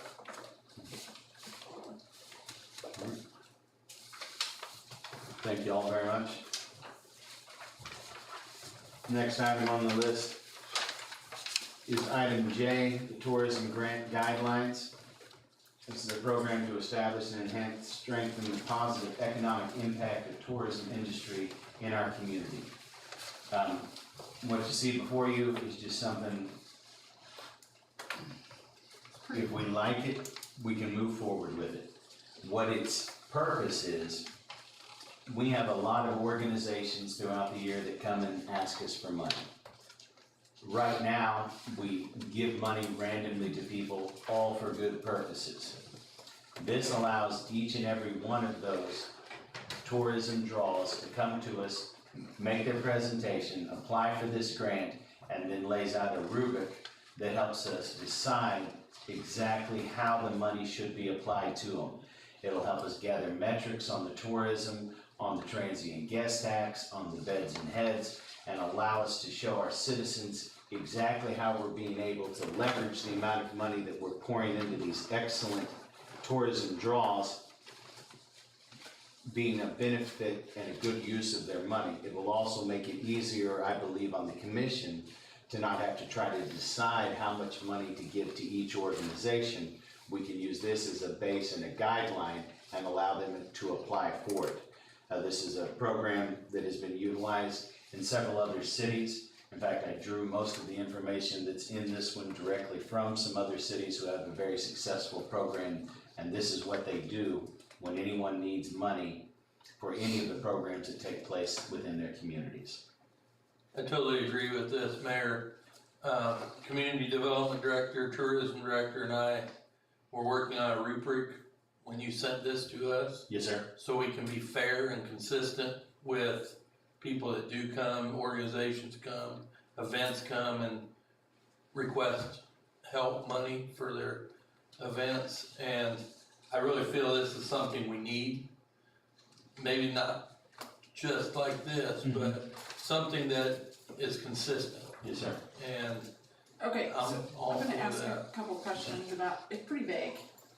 This isn't ours. This is. Okay, I'm just saying this is super vague. My question on that would be is if we use a point system, who's gonna score it? Is it gonna be tourism director, you, community development? We weren't gonna use a point system. What we're gonna use is, what does it bring to our city? Yeah, and I do like the first page of this form a lot. Number of out-of-town attendees, local attendance, hotels, stuff like that. But I always get just a little nervous where you get, okay, now we're gonna use a subjective scoring system. My question is who's doing that scoring? So is this just for events, or is this for projects in the community that could bring tourism dollars to our community? I think it could be used for everything. It could be used for arts, it could be used for events, it could be used for everything, but not saying that we should turn anybody down. It's just, I don't wanna pick on anybody, but give you an example. We give $5,000 to Good O Days. We give $2,500 to maybe Gordon Park celebration. Do we have a rhyme or reason for any of that? No. So, to be consistent, we need some kind of system to get us on the same page, so whoever comes in and says, hey, I'm putting on a Fort Fest, I'm bringing in 1,000 people, whatever, okay, you just went into that upper echelon. Good O Days, we know, I don't know, Tim, how many people? Oh God, they bring in 3,000? several thousand. So that's in the upper echelon. But I don't think you should shortchange. No. For like a dinner theater or a jazz musician coming in, that would help something else. You've gotta be consistent somewhere. Well, and I think what'll be a benefit with this as well is I think if I was gonna add anything to this, I would add like a post-mortem block. So someone comes in and they say, I'm having this event here, if the city can help me out, I swear it's gonna bring this number of people in. If a city employee or a city commissioner or somebody actually attended that, put that feedback down. Like, let's say somebody says, oh, there's gonna be 2,000 people there. You and your wife go down, somebody goes down, there's like 50 people standing around. Put that note in there, so if that same group comes back again next year and says, hey, we want another $3,000 or whatever, say, okay, well, so what's changed from last year? Yeah. Well, one thing that I wanted this program to be able to move forward is that they would apply for this, then the event takes place, and then we get the metrics and everything, and we see, did they meet the things that they, so they say, this is how many people we plan on bringing from out of town, this is how much we plan in local attendance. did they meet all of the items that they were presenting? If they met everything, then we can give them all of the money. But if they fell short in certain areas, we would have a defined guideline that helps us set the tone for how much that we give to them versus somebody else who brought in 5,000 people. And so we base it then upon the benefit that it brings to our community as a whole. And then like you said, if somebody's putting on a little jazz festival, or even if somebody's just playing blues down at the pavilion or something, they could still apply for the grant to help pay for those musicians even. And as long as they met the outlay of the metrics that they put forward, then they would be able to get that same reimbursement from the city in those areas. And then it makes it so easy on us to make our decisions. And it makes it so easy for us to go back to the citizens and say, look, this is what we used your money for. This is why it was a good investment. So we agree we need this. And you've already started working on something, so why don't we take what Matthew provided and what you guys are already working on, because it sounds like there's pieces that we all like and some pieces that we have questions on, and merge the two together and then bring it back to a meeting and get it on in the agenda packet and we'll vote I think we on need to it. think broader also. Pardon me? Broad, what, big projects also, of those individuals that want to grow our community. It's not just events also, it's community, growth with activities throughout our community that maybe need that extra funding to help. Well, like the first infantry mural, that's something Yeah, that's gonna bring to people help. here, but it's not an event, it was a project. Right, so we need to think of projects also that we could help, just not events. I think that's where where it says new attractions falls under that. The only thing that we are, it's meant to fund new things, new marketing things, and pieces of something new that you're bringing to it. So I think that's gonna be a really important distinction, is that this is not meant to pay for everything. This is meant to pay for the new portion of what you are doing or bringing to, now, I mean, it might, that you might need more money if it's, a project like the mural. Right.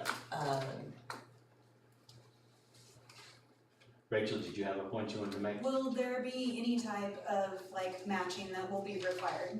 As somebody who's raised a lot of money recently over the last few years and saved the city quite a bit of money with downtown cleanups, I would say that not everyone's project is the same, and some of us are literally putting our own capital, blood, sweat, tears. So I think that there needs to be some type of in-kind donation. I think in-kind donations are fine, but people need to raise some of their own money. Right. Well, the way I was presenting this, and we'll get together and work on it, the way I was presenting this is that they actually pay for the project up front. So it's a reimbursement. Then we reimburse them based upon their score on the metrics. Now, I'm not saying that's the way it has to be, but that's the idea that I I think have. the reimbursement might be a little hard, once again, just as somebody who's done some different things. But I do think that not all events are created equally, and not everybody has the ability to market their events well and plan their events well. And for those of us that are doing our due diligence and putting on quality events, I do think that there needs to be a rubric of some sort, but I do think that there needs to be some type of a matching, whether in-kind donation, so the grant that we got, it could be 25% in-kind, or 25% could be cash, had to be cash. The rest could be in-kind donation. Well, we have always encouraged everyone that's come in here. For instance, I know for a fact, like the good old days, they go out and knock on the doors of every business in this town to try and gain all the frustrating part is when some folks come in and they say, hey, give us money. And we say, okay, have you had any luck fundraising? Well, no. Yeah. Right. And that's frustrating for us too, as people that come in and are asking, because I know that if you give us money, you're having to take it from somewhere else. Right. Yeah, and I know, and my heart is, I wanna help them all out, but this helps give us some defined guidelines on what and how much to give. Yeah, and then I think things. just educate the community on, once you decide what it is that you want to do, educate us on how to best come in so that it's not to where we don't understand what's needed from us when we come. But for murals and different things like that, I personally think that would be a great help. Awesome. So we're, Yeah, we'll get together, we'll see, yeah, and we'll come up with something really good that works great for everyone. All right, item K. Matt, can I interrupt for just a quick? Yes. I went and looked up the information on that 1801 property. So Addie Folk had passed in 2016 and John in 2018. City started mowing that property in 2019. From the time where we started in 2019 to today, looks like we've mowed the property 37 times. 33 of them have been paid. The only taxes after they have both passed, 2019 through 2021 have all been paid. 22 taxes and mowing fees are still out, have not been paid yet. And the two total $779. so 2022, nothing was paid. No, 2022 has not been paid yet, no sir. And 2023 year to date has not been paid. Well, yeah, that's best the records that I can access, yeah. But do we have records of who paid all those other years? Well, I'll have to get Okay. with the county on that, see what I can come up with there, but I wanted to let you know. Where So are the bills being even sent? the mowing fees and so forth, and several years of that, they were $300 a piece. And they paid them every time. And it was all paid every time, so, I mean, They have to have a, like, Yeah. mailing address or something. Yeah, they were paying, Yeah, they paid we're sending the 33 bill and to you, 39. so we're Yeah. sending the bill to Yeah, those so things let's, if we don't. yeah, let's just check a couple other things, cross them off our list and then Yeah. circle back to it. like I said, I wanted to give you an update on that. Thank you. I was asking. Yes, yes. Yes. For somebody to just pay taxes and. Yeah, and to pay all the mowing fees, I mean, that's a lot of I mean, money. even if it's a trust, somebody's in charge of a trust Right. paying it out. And then we could easily get a I want him to signature. come by my house. Well, no, but I guess my thought is if we track this down now, How do you then we track save that? ourselves I don't later. know. Because we will have an opportunity to get a clear title immediately before we do anything, instead of having to fight through it all later, so. Item K, go out for bid for demo the property at corner Wall and National. Brad, do you wanna talk about it or do you want me to talk about it? Go ahead, and I'll chime in. All right, the individual who has presented the project to be built on the corner of Wall and National has received pretty much everything positive back, and the project has been signed off on and is moving forward. He has requested that we go ahead and go out for the demo bids that we agreed as our portion of the in-kind donation. Again, keep in mind, this is bringing a multi-million-dollar new structure to our downtown that will provide somewhere between 30 and 40 jobs to our downtown and revitalize that corner of the downtown. So. Well, it'll keep 30 or 40 jobs from relocating from here. No, it's gonna bring in additional jobs. I believe 8 of the jobs were ones that are from here and some of the others were coming from other locations. Am I wrong in that? I thought he said basically moving 40 jobs. Right. So they don't move away. So they don't Okay. move away from here. Okay. I would like some clarification on that because I thought we were very clear that it was bringing new jobs to the downtown area. I think That I there had that were- was about maybe 10 new. Well, you are bringing new jobs. Yeah, you are bringing You're people. 40, you're 40 bringing new 40 jobs new to the jobs downtown downtown area that But- can shop at the Right. downtown businesses. and But there were restaurants. also, I just wanted to clarify that there were also some new jobs that were being created as a part of this. Okay. Then let's, But no, Norm and I started working just very briefly today on the demo, and we're talking to Lisa about getting the old demo bids and going and mocking those. And Okay. getting them.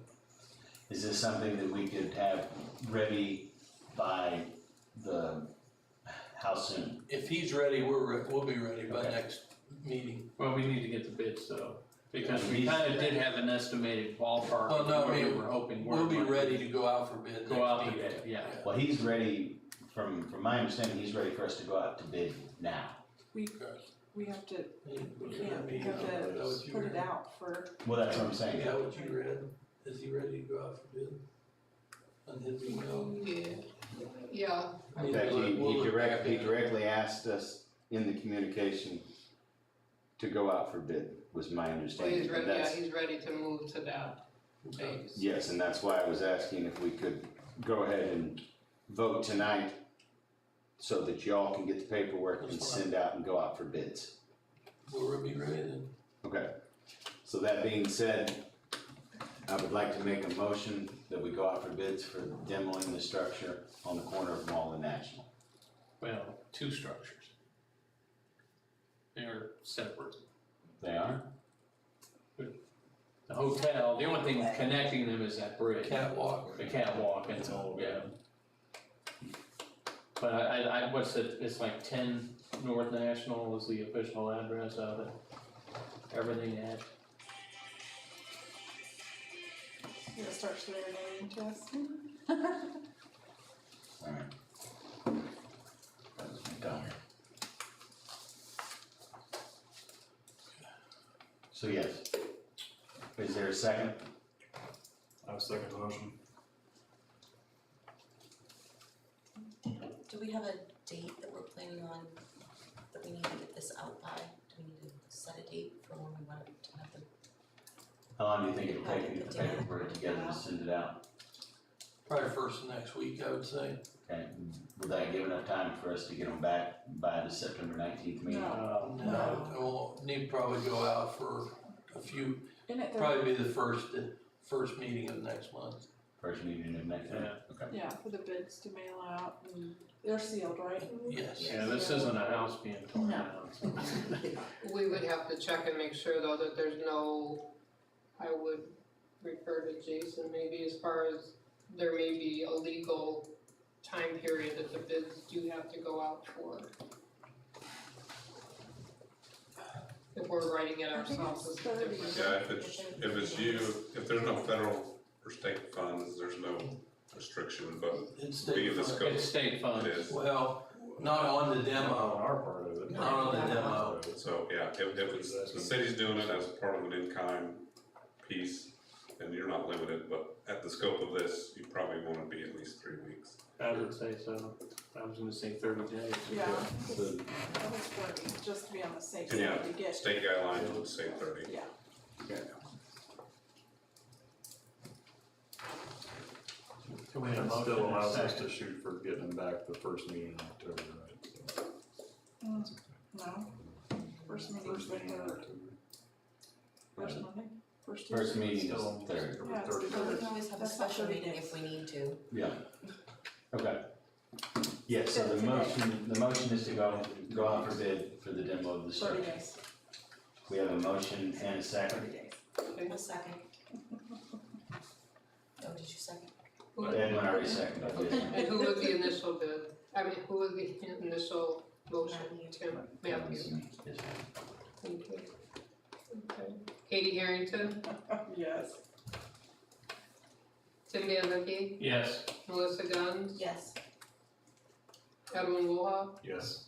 Matthew Wells. Yes. Just to clarify, this is 30 days from when we send it out, correct? Yes. Yes.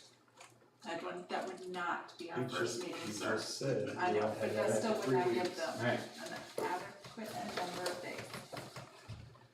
We'll now move on to our city manager comments for the evening. Brad? A couple things, had a airport meeting today with Olson and a contractor, and they will be starting on the overlaying of the runway and the other parts of the airport on Monday.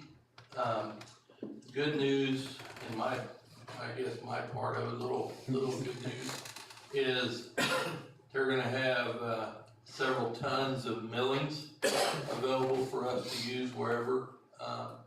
That'll be going to the golf course first for the parking lot. And we'll take care of that ourselves whenever we get that. Street crews started on striping of roads today. Just to let you 5 and citizens know, this is a new process for all of our guys. And there is some trial and error, and we will get better at it. And there'll be some, like I said, errors, but we'll keep pushing. But I can assure you, by the bill that I got in the mail that we're still fighting, we're saving citizens a lot of money doing it ourselves. So be patient with us if you please would. The last thing I'll talk about is water. That's a pretty hot topic right now. Scott Flater and I will be meeting tomorrow to look at and go out to the lake, Rock Creek, and probably out to Cedar Creek and look at the water levels. We may be going into another stage of warning by the end of this week. So, it's supposed to rain next week, but they've lowered our chances again, so that's not good. So, but that's all I've got. You guys do know that my work week this week is limited, so, yeah. Okay, thank you. Engineer comments, Jason?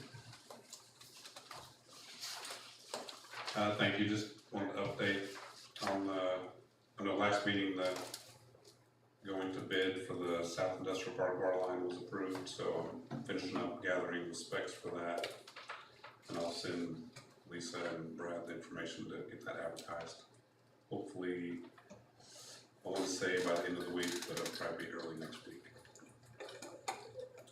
The only other update really is probably, I did call the contractor again on the 17th and Eddie, left a message, so that's still up in the air. We didn't clean that area up. Yeah, I did see the 15th National got kind of. Well, we cleaned that, and we also cleaned 17th and Crawford. So we've got some numbers to give, whatever. Yeah, send me what you got. Okay. That might get them moving.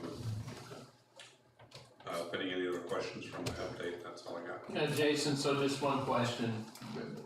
Working to provide Kansas Department of Health and Environmental change of infrastructure plans and specifications, need to finish gathering information. I mean, we know what the plan has been, the different phases of the lagoons down there, the aeration system. Is this something above and beyond what's already been presented to the commission? Yeah, this is the water treatment plant. They changed the chemical that they use, the chlorine, I think it's Apollo. It's up on Burke Street. Yeah, yeah, by Gulf Park. So the water treatment plant is what that is. Okay, just making sure. So it is not the sewer plant. Jason, can we talk, this is a huge, 10th Street of Highway 69 and 20th Street. Yep. That bid is coming back on the 14th, correct? Yes. So we'll open bids that day. Could we have a short special meeting that day so we can get this ball rolling to get that repaired? Yes, sir.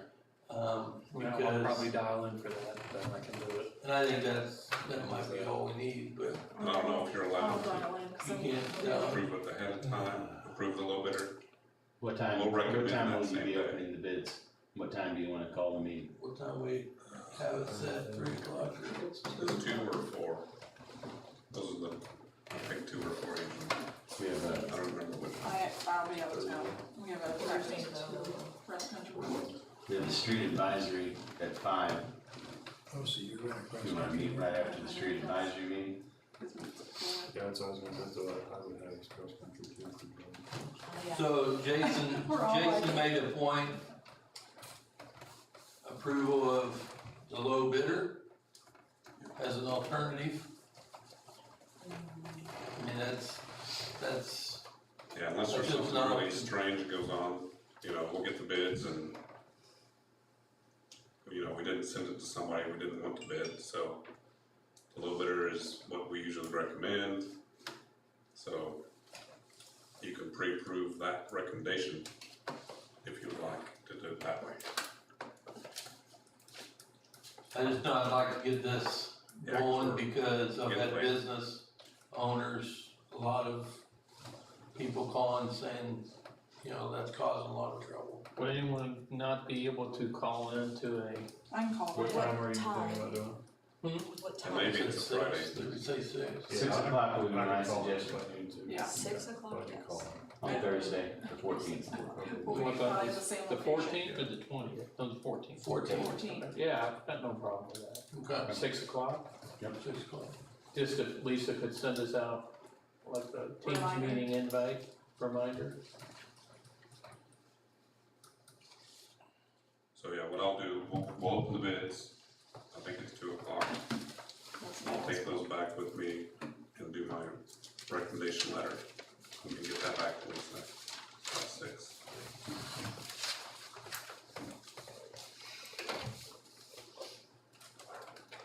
And on the wastewater plant,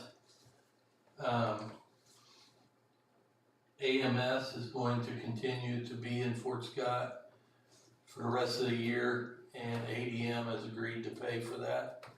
So everything will continue going the way it's going right now. Thank you, Jason. Commissioner comments for this evening, Commissioner Van Hoken. Yeah, speaking of the wastewater treatment plant, did we ever get that Proteus in? Not yet. Not yet. It should be in a couple of weeks. They had to basically build it from scratch. And ADM is completely paying 100% for the AMS services. AMS? Yes. Yeah, ADM is paying the full. Yep. That is all, believe it or not, that's all I've got. Commissioner Harrington. Just wanna make everyone aware that the first home football game is this Friday night against Springfield Central. Other than that, we have a lot of other events going on, track meets this week, cross country, sorry, just 2 different things. I'm highly aware of my son. I'm so glad my kids are all grown up. I don't have to do these things anymore. But good luck to all those. Brad, please get some rest. Yeah, that's right. Try to not stress with that procedure. If you need anything, please don't hesitate to reach out to us. Thank you. Commissioner Wallach. The water warning, I would just encourage us all to take that seriously, that the lake levels are pretty low, so do what you can to conserve water. And then, do your rain dance. Commissioner Harrington's comments to Brad, we'll be praying for you. Thank you. Yes, we will. That's it. Commissioner Guns. I would like us to, at some point in time, revisit the certified local government program. I feel like we need to make some decisions on that. I don't want it to be something that we talk about and then falls through the cracks and never revisit it again. Because I do have several citizens that have contacted me, voicing their opinions on things. So I would like to revisit that, just, so our citizens can know what's going on and what decisions have been made, and they feel comfortable going forward. Would you like to put it on the next agenda for discussion? I would prefer if we can hold off for at least one more cycle so that we can work through a possible ordinance and what exactly we want to try to get accomplished. 1st of October. Yeah, if anything, I would say that we probably want to have at least one more work session before we put that back on the agenda, because we just need to make a decision on whether we're gonna rewrite the ordinance one way or the other. We're either gonna rewrite the ordinance for our design review board, or we're gonna write an ordinance for something else. And that's regardless of whether or not we decide to go on to the CLG and apply for it. We could apply for the CLG with the design review board that we currently have. But that's not gonna solve the issues that we're having, so we need to figure out how we're gonna rewrite it to make it work best for our citizens. Then we can, once we accomplish that hurdle, then we can look at whether or not we wanna go after the CLG, but we need to solve the first problem first, and then we'll move on to the second issue. Thank you. Yep, I just wanna keep it on our radar. Yes, ma'am. And then also, next week we're gonna be looking at some of our contracts, and even though it says memorandum of understanding, the contract that we have with you with the school district for our officers is a really good example of what a contract should be. It defines, what the expectations are, what they're going to do. There are clear outcome measures. And if you look through the contracts that we've been given, there is a big lack in outcome measures in all of our contracts, and there's not a lot of consistency between our contracts, and I think we need to start striving more for consistency and, you know, measurable outcomes. I don't know why we pay people if we don't know what they're actually doing for us. So just encouraging the council as we move forward and thinking about that work session next week, to keep in mind what makes a good contract. Brad? Gonna do awesome. I have faith that you know, everything will go well. I'm not holding that piece of, that tool that doctor. All right, it's gonna be a surprise, but they're gonna come let me assist with the pursuit. That's right. As long as you work a lot cheaper than he does. I don't think you want to discuss working cheap. Not what he's having done. Exactly, it's not allowed to, I don't care about the price, just do it right. That's right. Yeah. Exactly. One and done. Anything else, Commissioner? I have nothing. I just have a few comments this evening. First one would be, would like all of y'all to be in consideration. The county would like us to consider going in on a feasibility study for an overpass to go over the railroad. We're gonna try to reach out for a three-way split between the county, the city, and the railroad, because KDOT will need this feasibility study before we can even move forward on applying for a grant to be able to build an overpass. But we have a lot of citizens right now who daily talk about having to wait at the trains because the trains are always stopped on the track. Which so, one? I've started at Jayhawk. That's what I'm All the saying. way to Third Street to get to So, middle school. we would like, the county would like us to be in consideration of going in with them. So we can either do one of things, reach out to the railroad and split it three ways. If the city would be willing to go in half and half with the county, it would probably be about $20,000. If we try to go three ways with the railroad and get them involved, it's probably gonna be around $13,000 per entity. The railroad has yet to be affirmative that they will be willing to go in on it. So I want y'all to be in consideration on whether or not we're willing to invest into that for our citizens, because an overpass is something I think we'll all agree. Where would is this an- overpass, is that what the feasibility study would That's what the look at, feasibility is would be. what location? Would figure out exactly what location's gonna be worse. The current proposed location would be on Jayhawk Road as it stands right now. Because of the span that it would Okay. require Because to you get up and need- over. Yes, yeah, you need a certain amount of height to get up and over, so there you can actually come off the highway and then drop down, so. While we're talking to the railroad, I'd like them to also get involved with the condition of some of the crossings on the east side of town. Yeah, they're doing That I have Yes. addressed with the city manager Yes. numerous times. You shouldn't be driving over a railroad crossing and having rebar sticking up out of the ground. 100%. And I believe, and the city manager should be able to speak to this, and have you spoken to them lately? They said that they were gonna have that on the repair cycle. It's on the cycle, I just don't know. Where? I mean, there are guidelines that It's on their theirs, they can block those tracks for. It's on their list. Yes, there are guidelines, and as I've stated before, we actually have an ordinance on the book that if they're on there for more than 30 minutes, we have the right to go pull the engineer off of the train and throw him in jail. Chief, Oh, and then we'll get you a motorcycle and a sidecar. The train's stuck in there all day. That's right, so, It's So, 15 yes. minutes, 15 minutes. no more than 15 minutes. We've actually been to court on that, because we did issue a ticket Oh, goodness. and we arrested the engineer. the engineer. Oh my gosh. It was at home.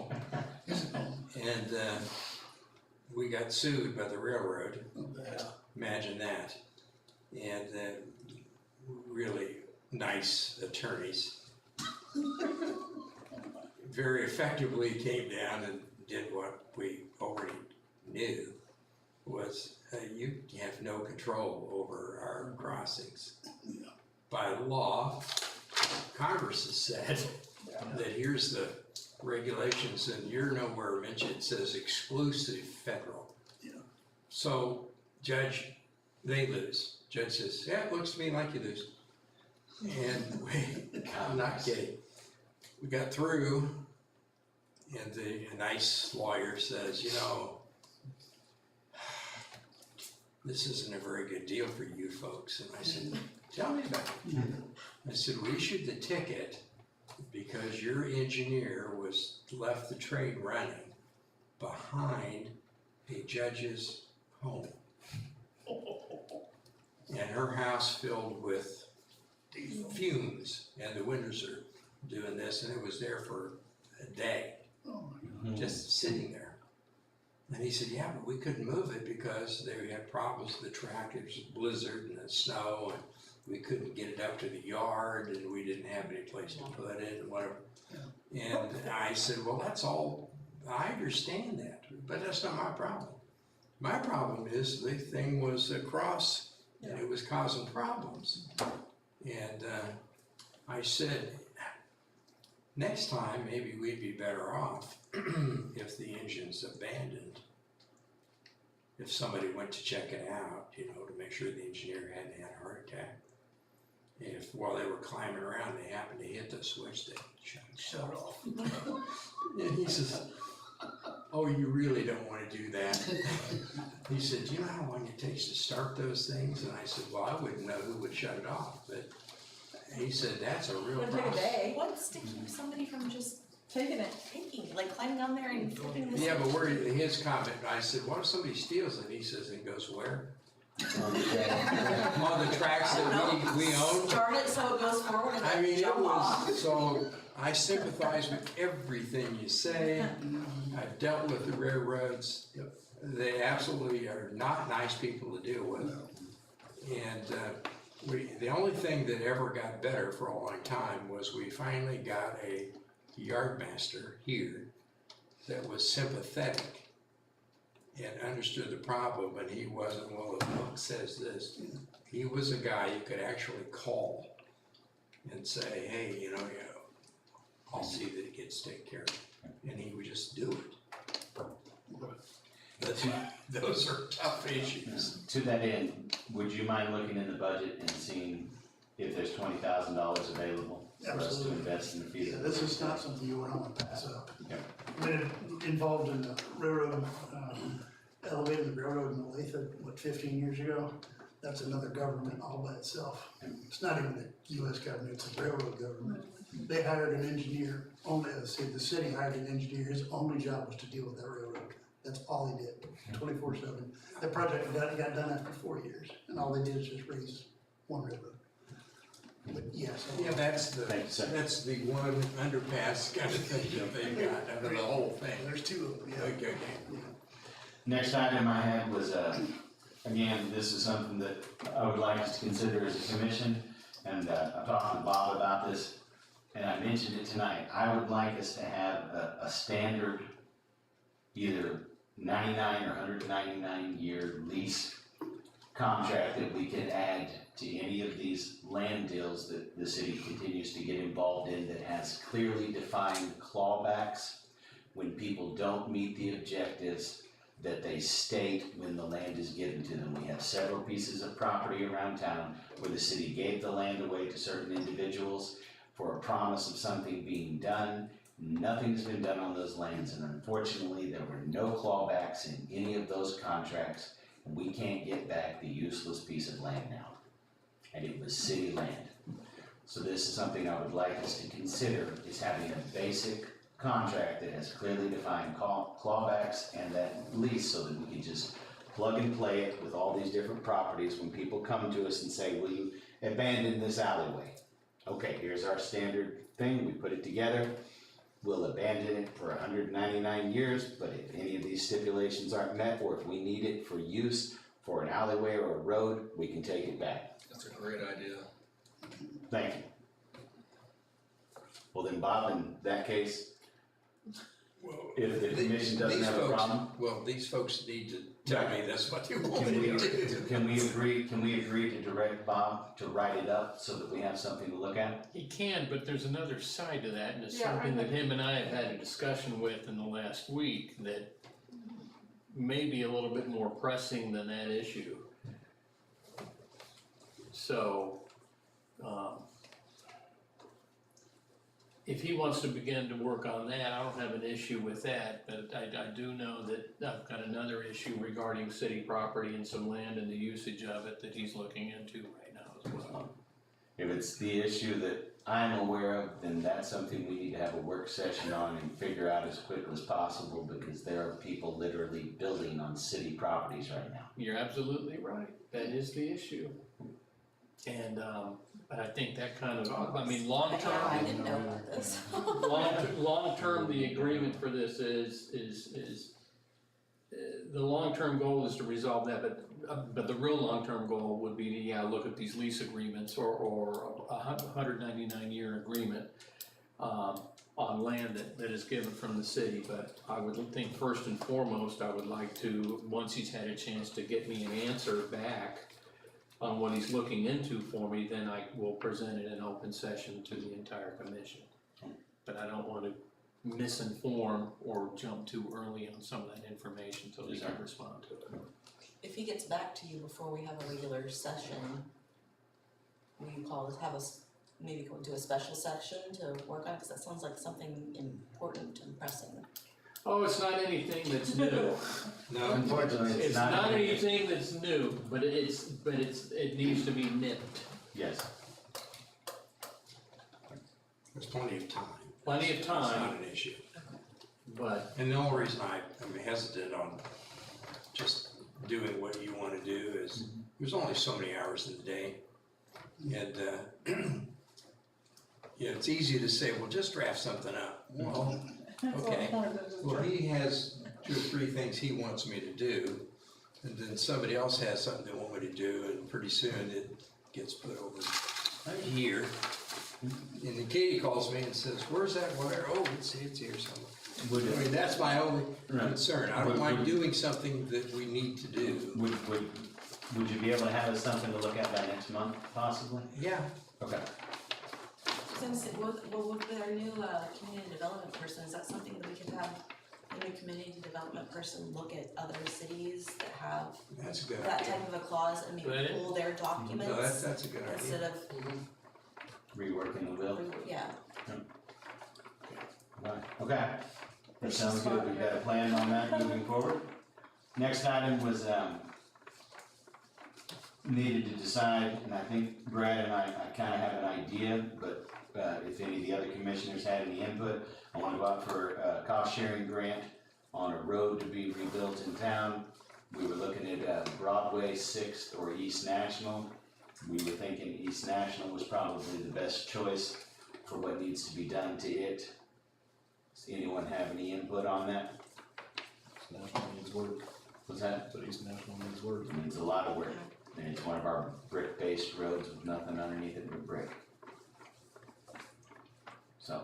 I don't have a problem with going, I'm all about, if we can get cost share and get grants, I think that's a wonderful thing. My only concern is commission and commissioners writing the grants and submitting them. I would say instead of that, having grant writers do it.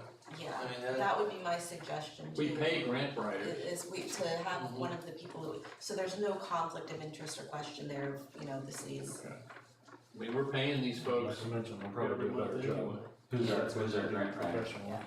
We have several. Okay. Can you? They also might do a better job. No Thanks, offense. Bob. No offense. That's what No problem.